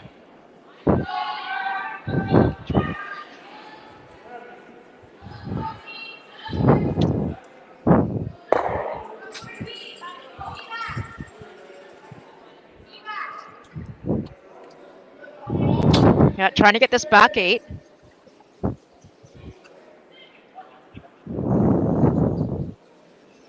Trying to get it even, and that's a pretty good shot there. Maybe a little high, but I think it's in a good position that I don't think that there's a double.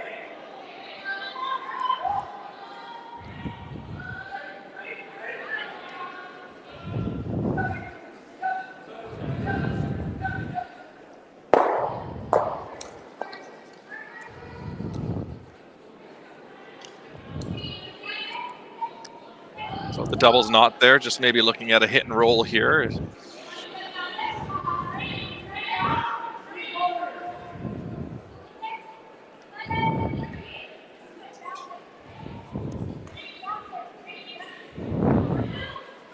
The other nice thing about this one is it gets you shot rock for sure. On exactly.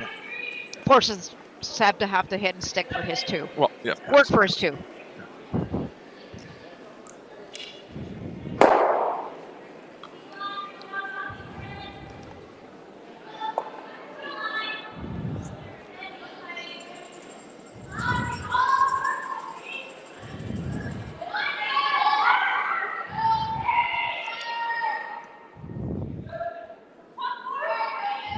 So last rock for Team Schneider.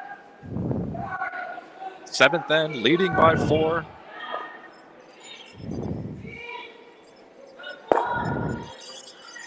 Nice shot there.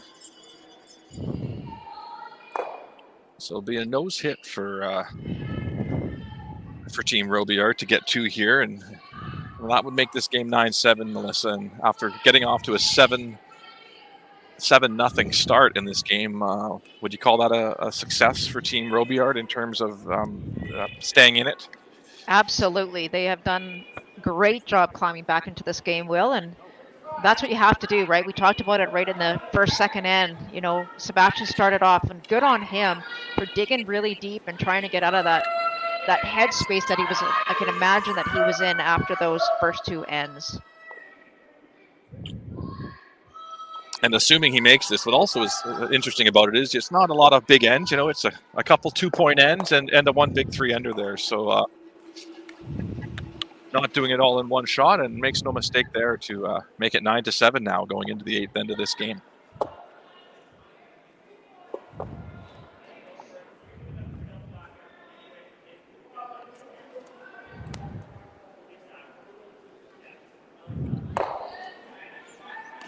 So for Team Robillard here, Melissa, now down 2 without Hammer. is the goal here would be to maybe get a soft steal, or what are you thinking for Team Robillard here? Are they going to go all in this end, or what's the plan? Well, it's obviously a conversation that the team has had, Will. So the options are what you said. Do you go for the soft steal, or do you force to 1? And if you can force Schneider to take 1, you're down 3 with hammer and 9.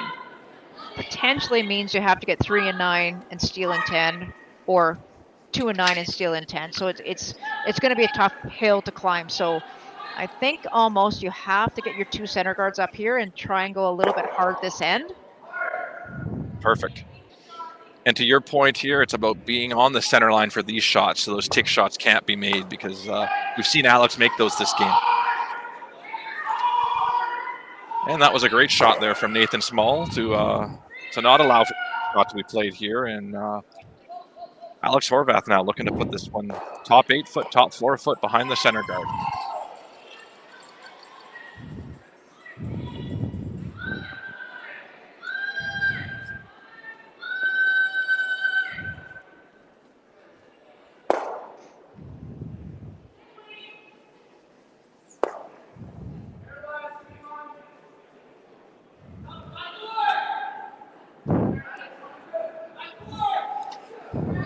Decent shot there by Alex. It is in the control area, like in front of that 4 foot. That's an important thing. Above the tee line, important thing. So I think a second guard, I would imagine, going up here for Sebastian Robillard and Nathan Small throwing this one.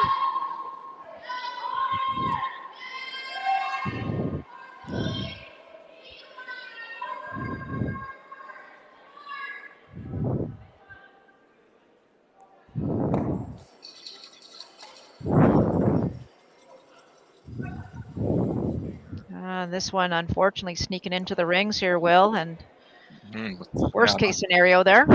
Sure, quite heavy.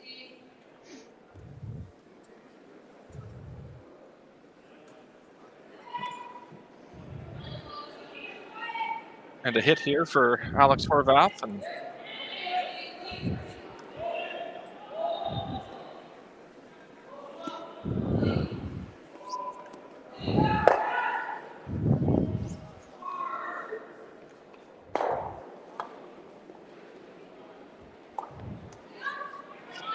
rolls that to the middle, and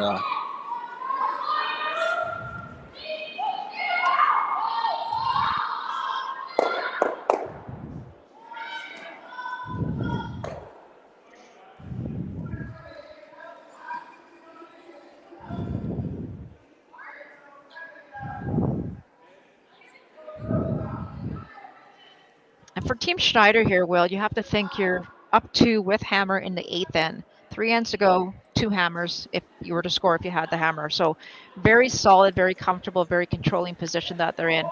And they would, I think, be very, very happy if they even get just 1 point this end. They'd be in total control. absolutely, Melissa. So it's really about keeping the 4 foot open this end if they can, and that's the reason Team Robillard's here, is just trying to change the angles here and get a rock behind the tee line.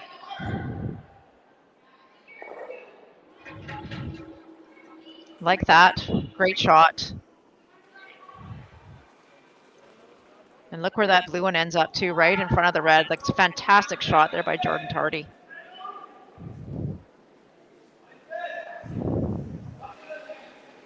I have to say, Jordan loves it when I call him Tot, but, you know, you keep playing like that, he's not going to be Tot anymore. Do you know what Tot stands for? No. The other Tardy. Oh, the other Tardy. He likes me to refer to him as Tyler Tardy's brother. Love it. Nice peel there.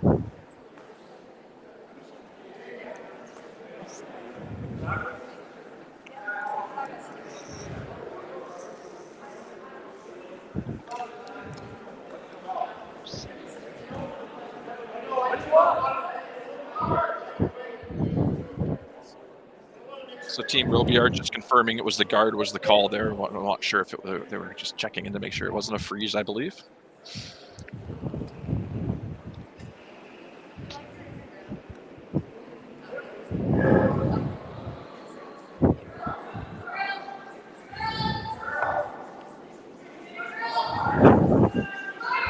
You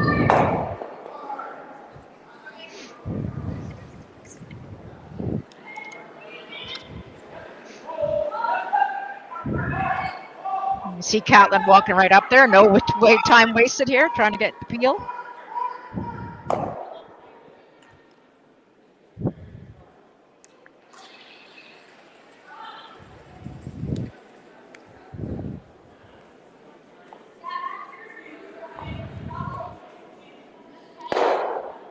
Great shot there by Sterling.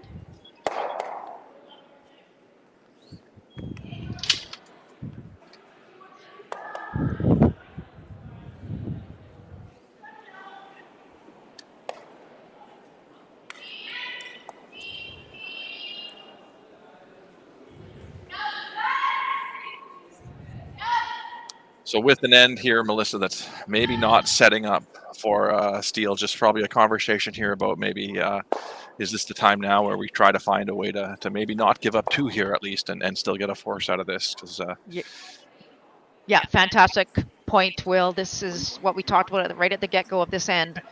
Soft steal, but do not want to give up more than 1 point. You can still be in this game by only giving up 1 here. It's not a sense. It's not a sense. Going to have a conversation with Coach Paul Tardy.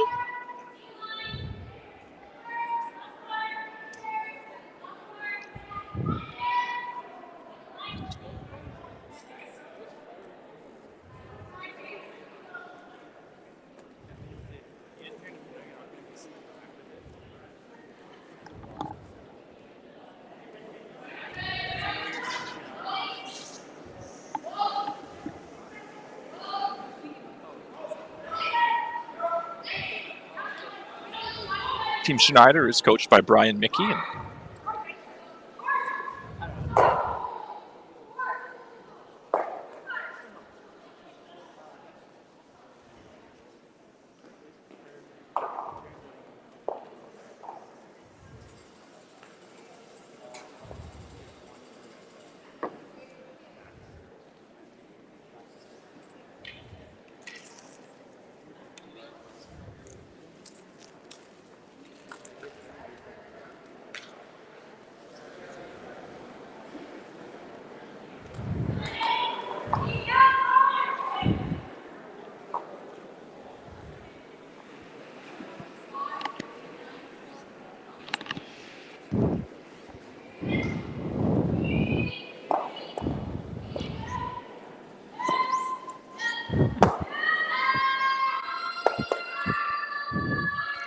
So what have we decided here, Will?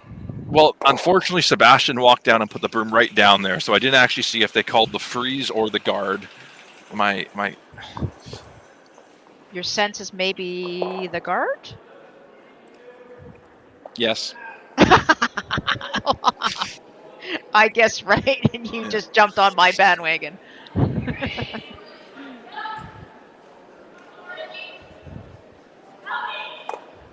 Just peeking over to sheet Bravo, sheet B. That's our other stream game. It looks like Jackson Bear in a little bit of trouble down there.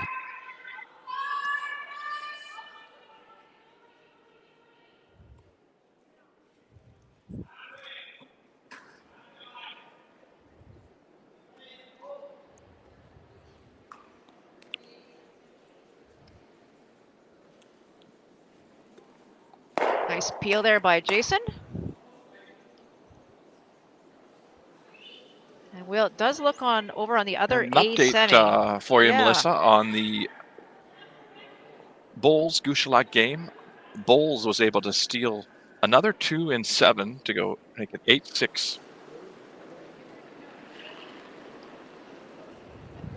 Yeah, and over in the other A semi, Will, did you see there's a score there as well in the... Yes, with a steal of 1 in 7, it's an 8-3 lead for Jeff Richard over Brent Pierce. And the final update here, it was a score of 1 for Team Reese Hansen in the 7th end, making that game 4-3 for Team Brown with Hammer playing 8.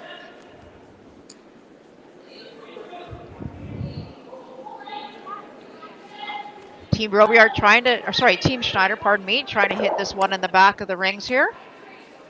Now line 2, I believe.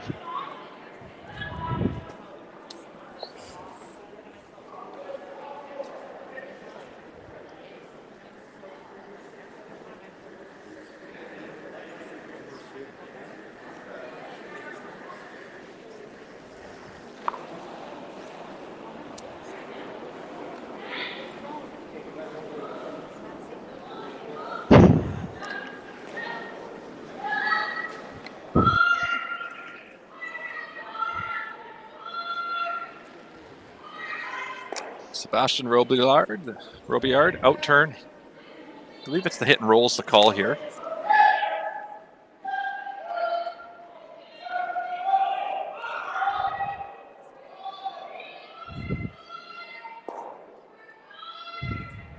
Sorry, it was just, I think it was actually just a nose hit was the call there.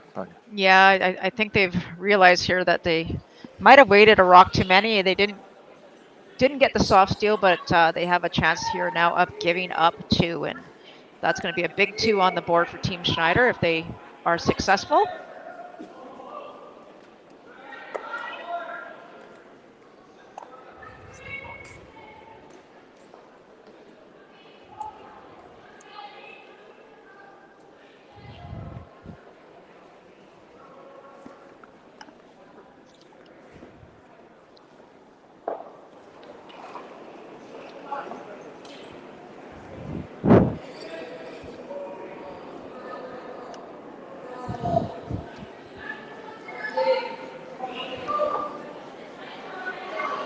Can they hold it here for 2, Will?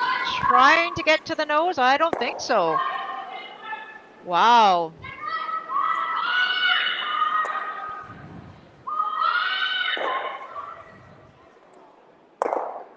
Catlin would really like that one back, I think. So now, how does Sebastian just plays the nose or actually throws it so he rolls his blue ones apart? I think so. The trouble with the nose might be that it would leave a double and a blank, whereas if you can roll this apart, you might force Team Schneider to draw facing 2 or hit good facing point. 2. Yeah, so 3/4, it should remove the redstone and split the blue ones.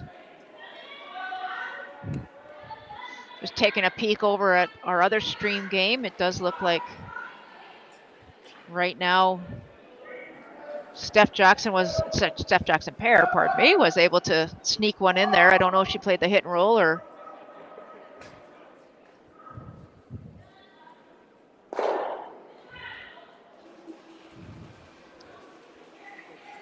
And here we go. There's about, about 3 inches, 4 inches maybe between those 2 stones. Mm-hmm. So half a rock or less should make them both go, and a blank will be on the board.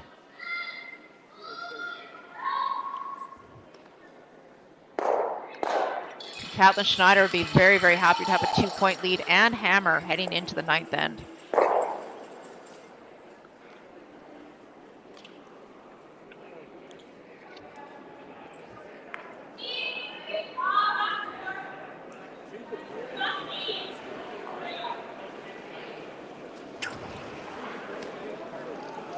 Here we go.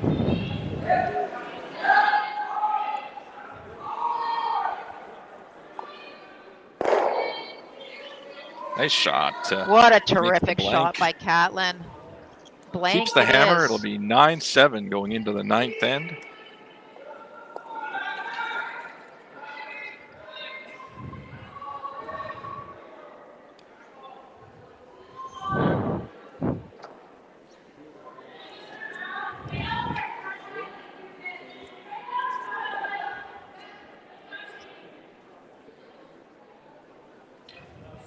All right, score does remain the same. Schneider 9, Robillard 7.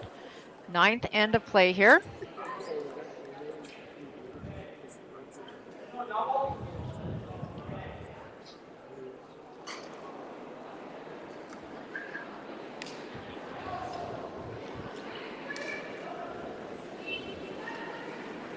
And those of you that are just joining us, welcome. Please get your daily 50/50 tickets at curlbc.ca/daily 50/50 /.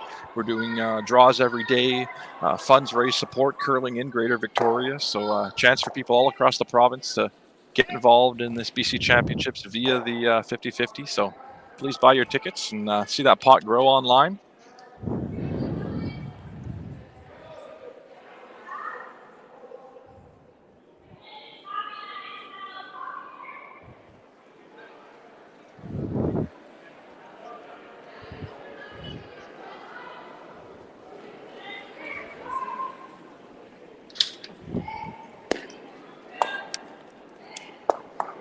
Nice center guard there from Nathan Small, and Alec just being asked to throw this one around the center guard.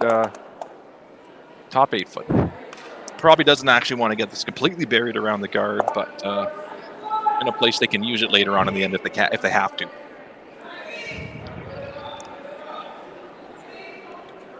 That one's just slipping a little further than they wanted.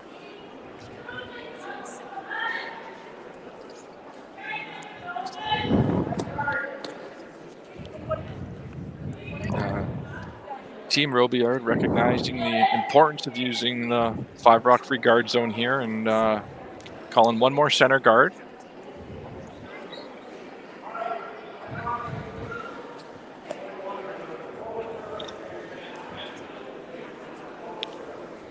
We saw in 8 one slip in the rings here for Nathan, and looks like this one might be a little heavy as well. It can be so hard on that second guard after you've thrown the first one. Oh boy, and just comes into the rings.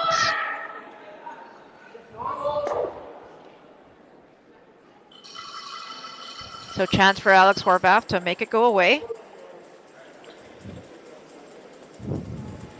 Be nice too to roll your shooter away from the center line here if you can.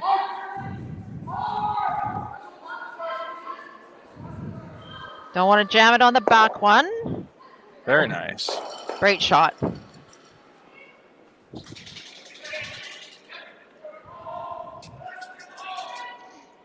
And Jordan Tardy now being asked to throw that same call Nathan Small just attempted, knowing that the Team Schneider will be able to peel after this shot.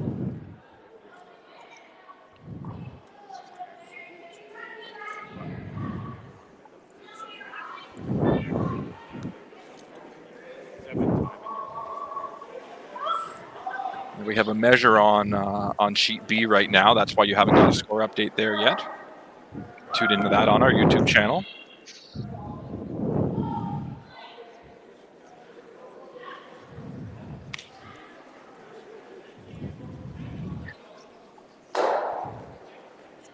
We believe it's a measure for 3 for Team Haffley right now over Jackson Bear. No, Team Jackson Bear. So, or Team Jackson Bear, sorry. Over Team Haffley, yeah, I think that's what they're measuring. I think it's 2 for sure. But they've gone around a couple times here, Will, so I'm not actually sure who ends up being. I think they're going to have to call out a supervisor if the umpire cannot determine which one is shot. They will bring out a supervisor. Deputy Chief Umpire Phil McKenzie's helping with the circumstances, along with Chief Umpire Patty Caldwell. So it looks like they're going to measure again here.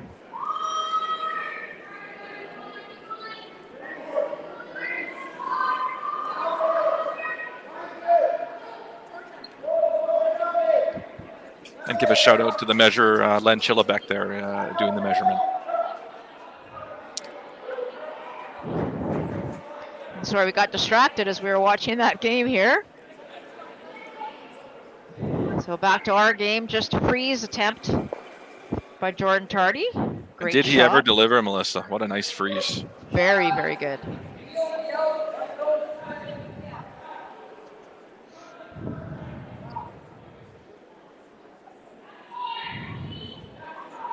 So I believe Patty Caldwell is out there now trying to measure.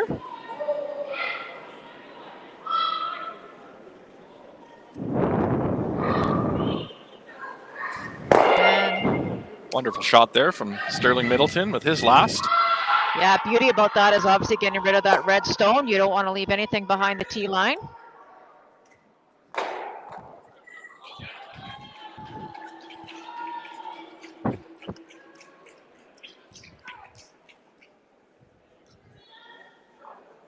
Just peeking over to Jeff Richard over there against Brent Pierce, and it looks like it's handshakes, Will. Handshakes. So Jeff Richard will advance to the A final.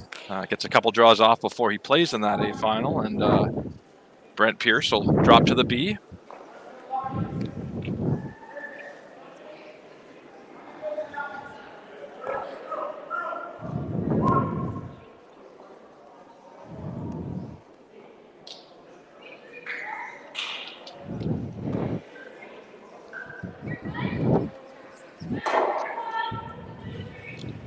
Nice shot there from Nathan Connolly to. Yeah, terrific. So, Will, did they finally get that measure done? What is the score over on sheet B? Can you see it there? It is just going up. All right. It was a score of 2 for Team Jackson Bear, making that a 10-6 game, so 4 up going into that 8th end of that game.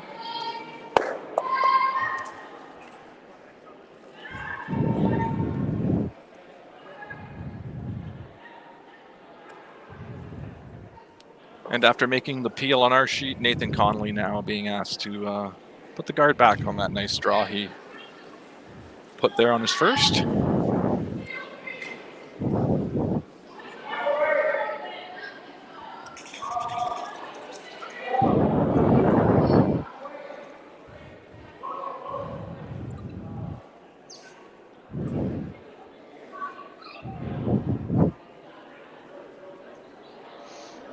Main thing is keeping separation between these two blues. Even if this were not guarding this rock perfectly, that still would have been okay. Been an option there would have been to throw a center guard actually, and unfortunately that would have set up a double end roll away though.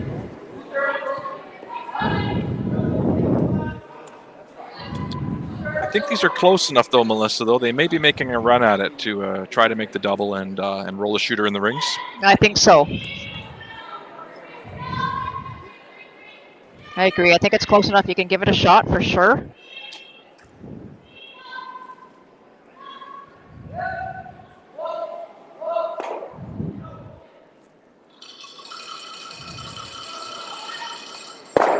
Ooh, unfortunate to leave a center guard there, though. That was.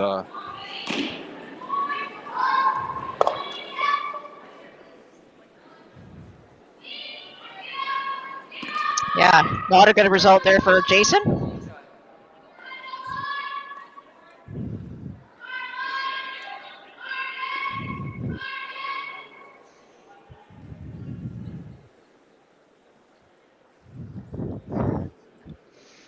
Nick So Coleman. is the reason, Melissa, you don't want? Oh, sorry. You go ahead. No, I was just going to say Nick Coleman joining us. I work with Nick on the board at the Victoria Curling Club. So, Nick, if we could figure it out and put colors on the rocks, we would. We just got the scores on the stream. So, thank you for your suggestion, and we will try and work on it. Sorry, Will, you were going to actually talk about curling here. Oh, no worries at all. I was just saying it's tempting to want to put this one behind the guard in front of the tee line, but I'm thinking they were electing to go a little deeper here and to make any kind of run back more difficult. So enter and draw behind the guard for Sebastian Robillard. And again, if you think about the math here, Will, if Schneider happens to get a single point, if you force him to a single, you're down 3 coming home. There's still a huge chance you can get 3 and 10. Exactly. You just don't want to give him a multi-point end. If you happen to steal, great as well. But you don't want to give up more than 1. Yeah, just a little deep for sure.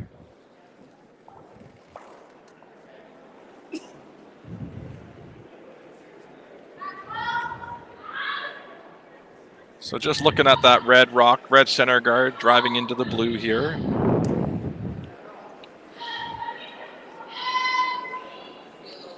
Or in this case, actually looking at playing the hit and roll now, and it turns out, actually, apologies there. I thought Or they are were they? looking at maybe slashing that center guard into the blue, and Or they're playing the slash double on the 2 blues maybe as well. I don't. could be. Possibly. If they make the double on the 2 blues, will they actually keep the blank alive, which would Yeah. be preferable? Thank you. Exactly. Yeah.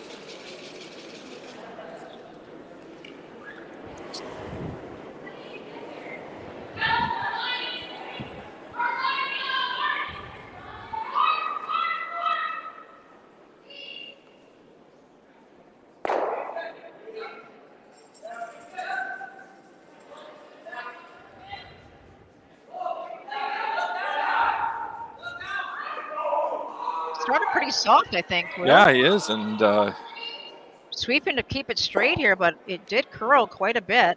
nice Does shot. get the roll. Yep. I think it does poke out the other side, or maybe just half. Is there a place for Team Robillard to draw is the more important question as well.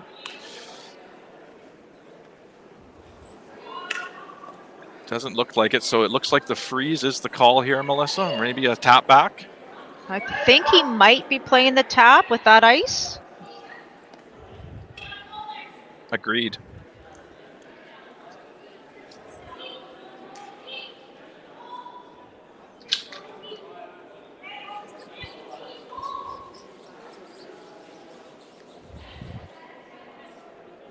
We're going to tap this blue back and hopefully lie 2.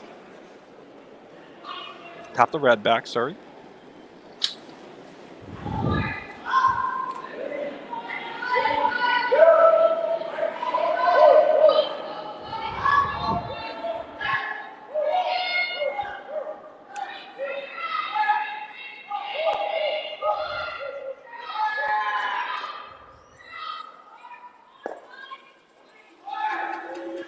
What a great shot.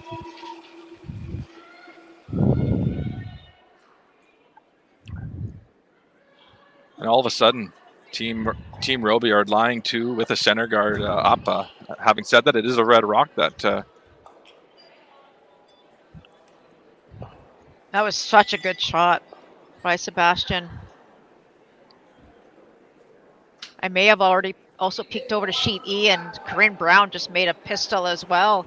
Just she could barely see her bluestone and tapped it to the button for her single point instead of giving up that steal of one. So great shot there by Corinne Brown as well. So Team Brown will be up 5-3 now going into the 9th.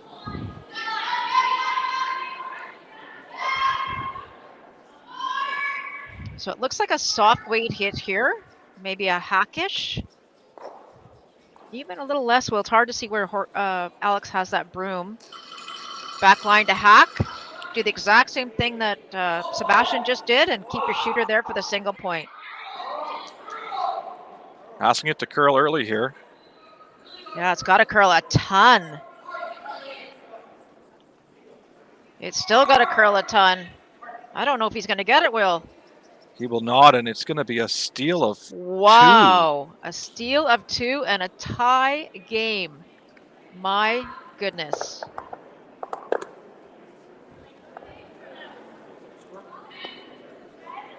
So patience from Team Robillard, and wow. Some interesting decisions there from Team Schneider, and in the 9th end they're late to all of a sudden have a 9-all tie here.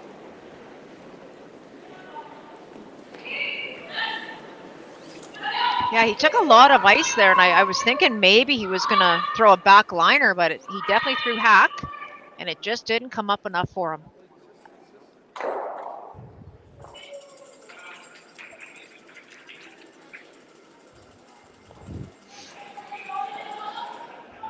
What a terrific end by Sebastian Robillard and his team. Lots of confidence and lots of momentum going into this 10th end for that team. And for Nathan Small now, it's all about getting this rock on the center line, isn't it, Melissa? Absolutely. You don't want to be off that center line for sure. We've seen this team throw the one zone. We've seen them throw a lot of two guards and end this game because they've been down for the whole game. And we've seen them throw the one zone guard for the first one for the most part. And looks like that's what they're attempting here again.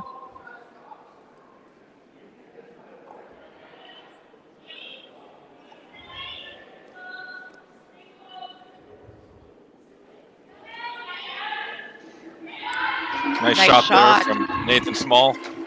Yep, well done.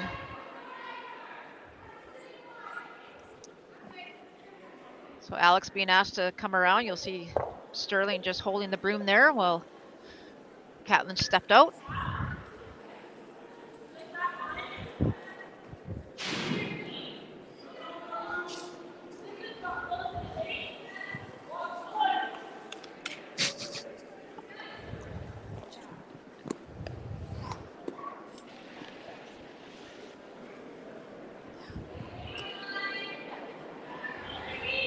This looks like a good one by Alex as long as it stays above that tee line.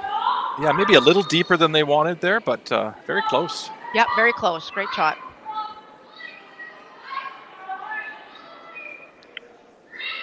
And so for Nathan Small now, it's all about putting this one in the 3 zone. We've seen this rock creep into the rings a couple times this game.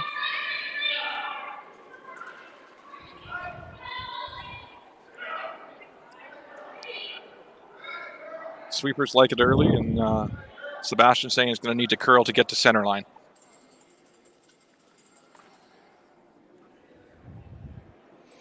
Yeah, really wanted to touch center, but I don't think it's going to get there, Will. And It's unfortunately, close. a little heavy again. It does slip into the ring, so there'll be an opportunity to remove it from play. So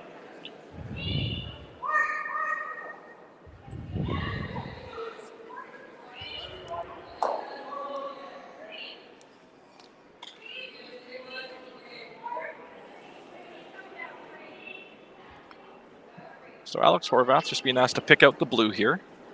I think he's throwing a bit of a softer weight, actually. He kind of talked about hanging off to the side here, but I don't know if you need to do that. No, actually, you're right, Will. He's getting rid of it. There was a quick comment about that, but that's a great call by, or sorry, great shot by Alex Horvath.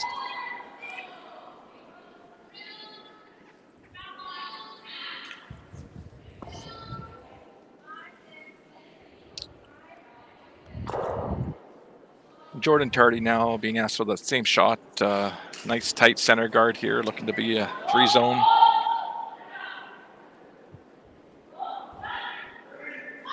Perfectly in line with that blue rock you see in the 1 zone.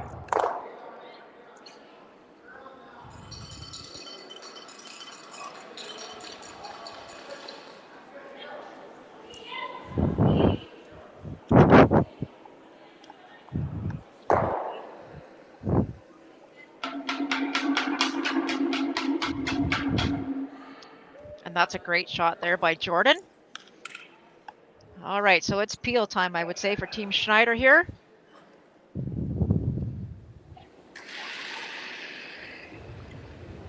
Sterling Middleton.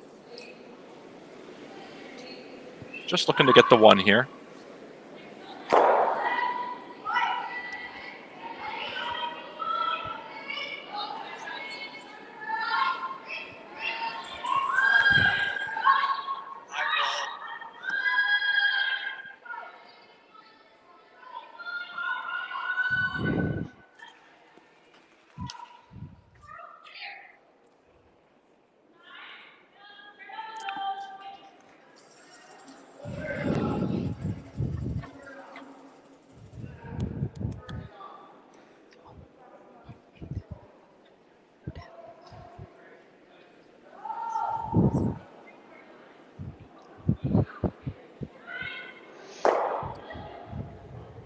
Really nice couple shots there from Jordan.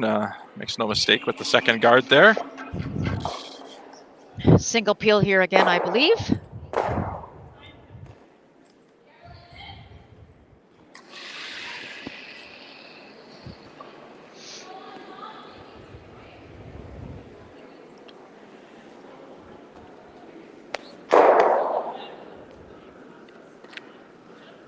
And third's first here. Going to see 1 more guard at least, and before maybe a play in the rings there and try to get that red rock behind the tee line at some point.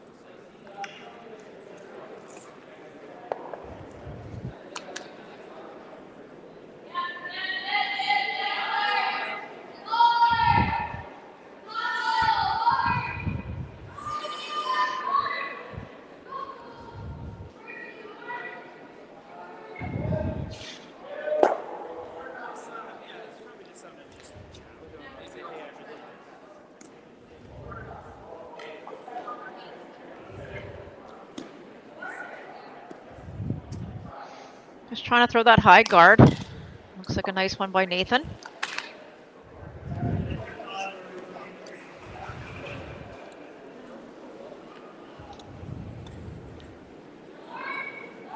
And Jason Ginter here being asked to make the straight peel.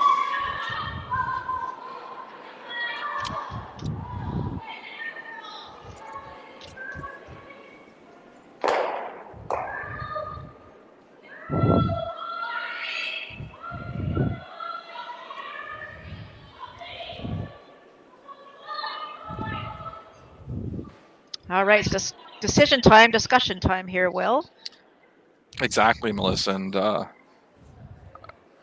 I think even a freeze here on that red rock, the main thing would be trying to get to the face of it if you are going to play something there. The problem with a tap, I think, is you're likely going to leave things in a stagger.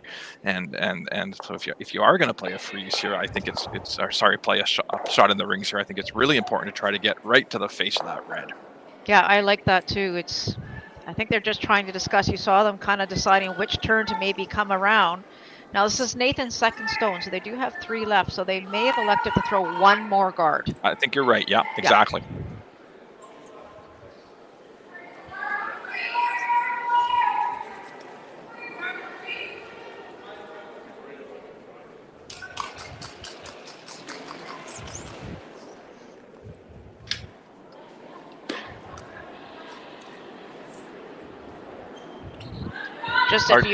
Sorry, Will, I'm just going to say, if you're just joining us, you remember 9 ends ago, it was 7-0. 8 ends ago, it was 7-0 for Team Schneider over Robillard. And here we are in the 10th end, 9-9, with about 6 rocks to come here.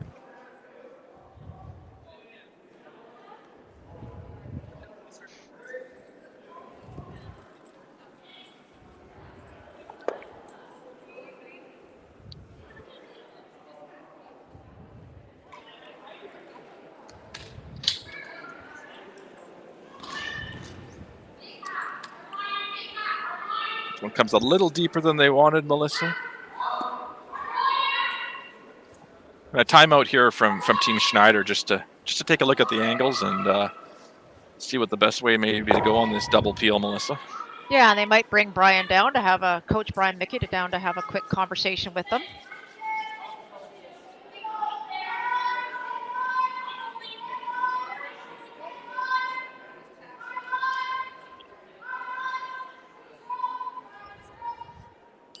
With that coming a little deep and the stagger, you would think a double peel here would be the approach rather than a draw, but it is a valid conversation to have, lying 1 behind 2 guards.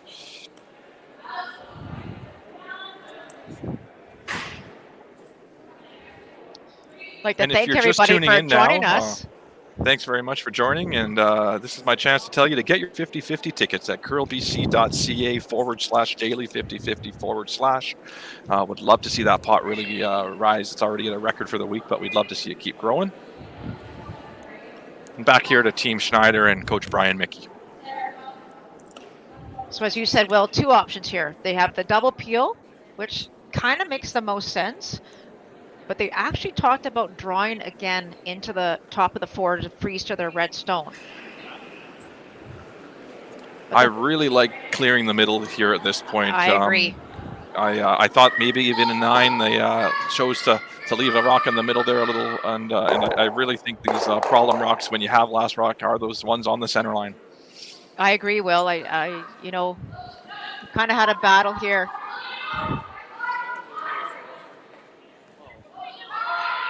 And I think you want to give your skip the easiest possible shot you can on his last one in the 10th end. So what do you do here? And I guess it's just a matter of preference for this team here. We're on thirds last here in a 9-9 game. Team Schneider with hammer. And it looks just on the other stream game, it looks like Team Happily did get 1, so they're down 10-7. Team Jackson Bear leading that one in 9. And we haven't updated you recently in the Gouchelak Bulls game. That one's 8-7 for Bulls right now. We're on Skip Stones playing 9. Bulls has hammer. And Will, just poking back here, looks like they've elected to draw. Okay. So this is Jason Ginter's second stone, third second stone here in the 10th end. And they've elected to draw or freeze to their stone that's in the top of the 4 foot, I believe.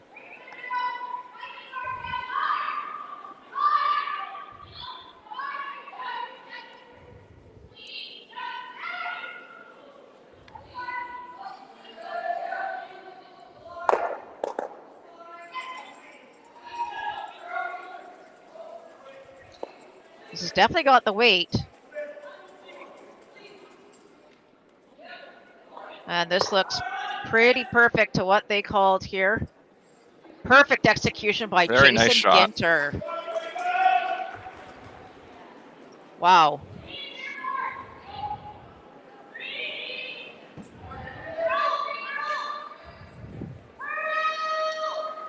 Just trying to see if they can see any of that. It looks like it's fully buried, Melissa. I think so. So now not only by playing that shot, now only do they not just, Sebastian can't just tap or freeze tap to one. He's got to now move two off the 4 foot. Exactly. There And with really this, isn't anything to draw behind. There's no pin available, I don't think. So what have we called here, Will? I didn't see where the conversation went. I believe it's to try to pick it and Well, I think you can see a solid inch of that, maybe two.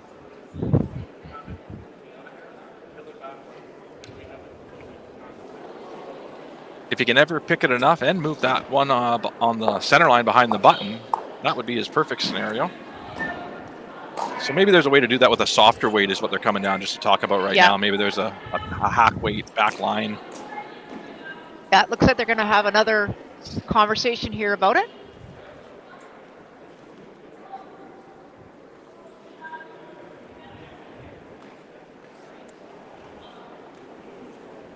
Sweet boards. And it looks like they have called a timeout. They're going to bring out Coach Paul Tardy. Like it's, you can't play the intern. It's no shot, fair shot. So it has to play the pin.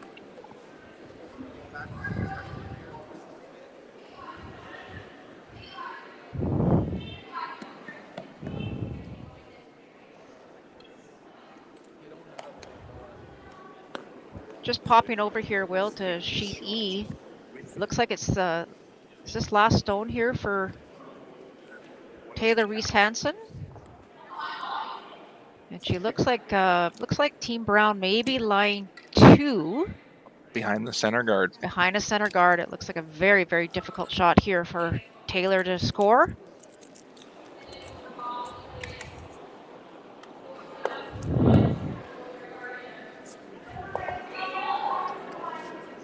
Team Bulls did score one in the 9th end to pull ahead 9-7 over Team Gouchelak going into the 10th.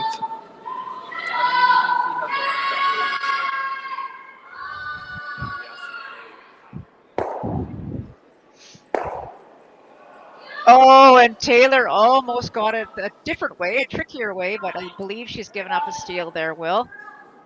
But back to our sheet quickly. It looks like the same shot, a little less weight. Yeah, exactly what you had mentioned. And it is handshakes over on sheet E. That'll be Corinne Brown with the win there over Taylor Reese Hansen.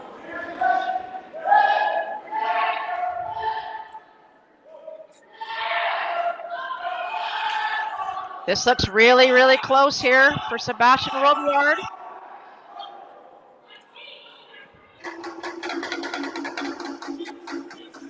Nice shot there to change those angles a bit, and maybe a blue rock that could be used later if Team Schneider doesn't deal with it on this one. Second timeout's now called from Team Schneider here.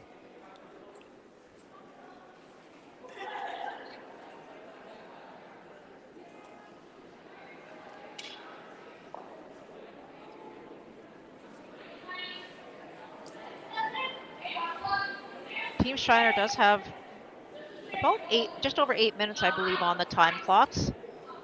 And Team Robillard under 3 minutes left. So good shot there by Sebastian. He does, most importantly, moves that rock behind the button, just ever so slightly behind the button. And so I think Catlin's going to have to take that away from him. Agreed. Hitting rolling off that blue makes a lot of sense here. Hit and roll off the blue, or do you ever just freeze to your own red stone, Will? What does he have if you do that? Well, that's the thing. I guess the draw is an easier shot, probably. The freeze is an easier shot than the hit and roll. So Yeah. Or I shouldn't say easier, but we tend to like to play draws more than hit and rolls, don't we? Right on. Our producer, Lindsay Shannon, is a draw queen, we say.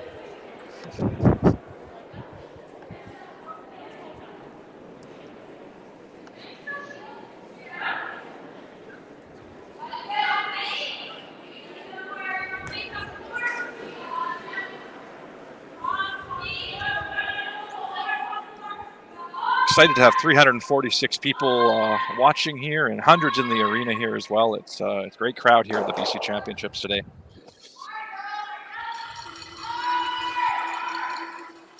Yeah, thanks to everyone for joining us and hope you're enjoying the broadcast.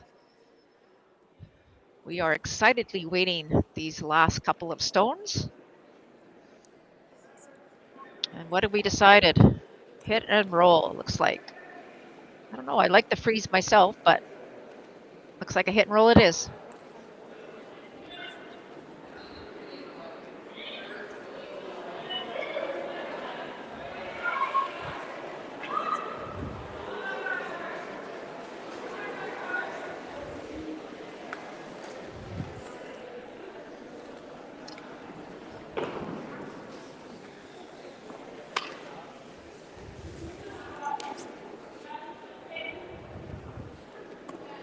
All right, Catlin Schneider with his first one in the 10th end. Again, tied 9-9. Catlin with hammer. Team Richard is sitting in the stands, waiting to see who they will play in the A final.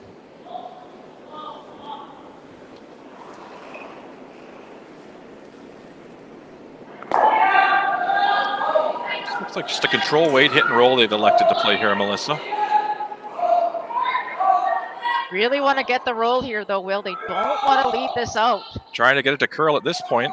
Oh, boy. Need to roll it to the middle. What a shot by Catlin Schneider. Absolutely perfect. Great call there by Alex Horvath. Give him some kudos as well.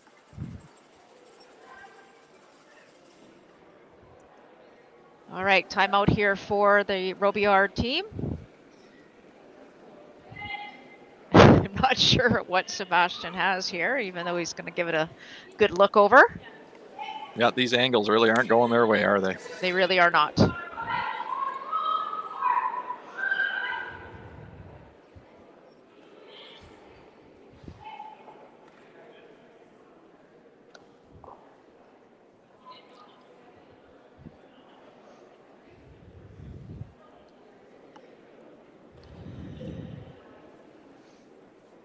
I'm not sure. I'm really not sure, Will. Unless you play a double run. Oh, he's going to maybe pick everything? I guess looking to make them all, and then Team Schneider would have to draw for one, and sure. But yeah, they're in tough here, so throw his last anyhow.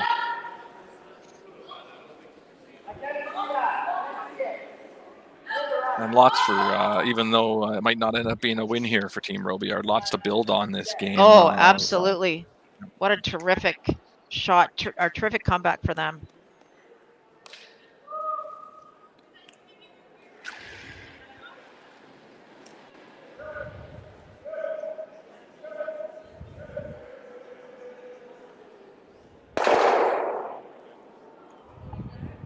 But that'll be handshakes, and it'll be a 12-9 final.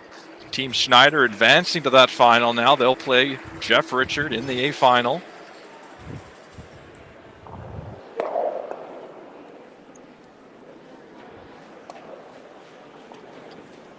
we will be back at 7 p.m. tonight for our next draw. There'll be commentators on for that one. We're looking forward to it. Melissa, thanks very much for being here this afternoon. Thanks, Will. I really enjoyed it. And thanks to everybody for watching. Absolutely. And get your 50-50 tickets. Thanks very much. Bye-bye.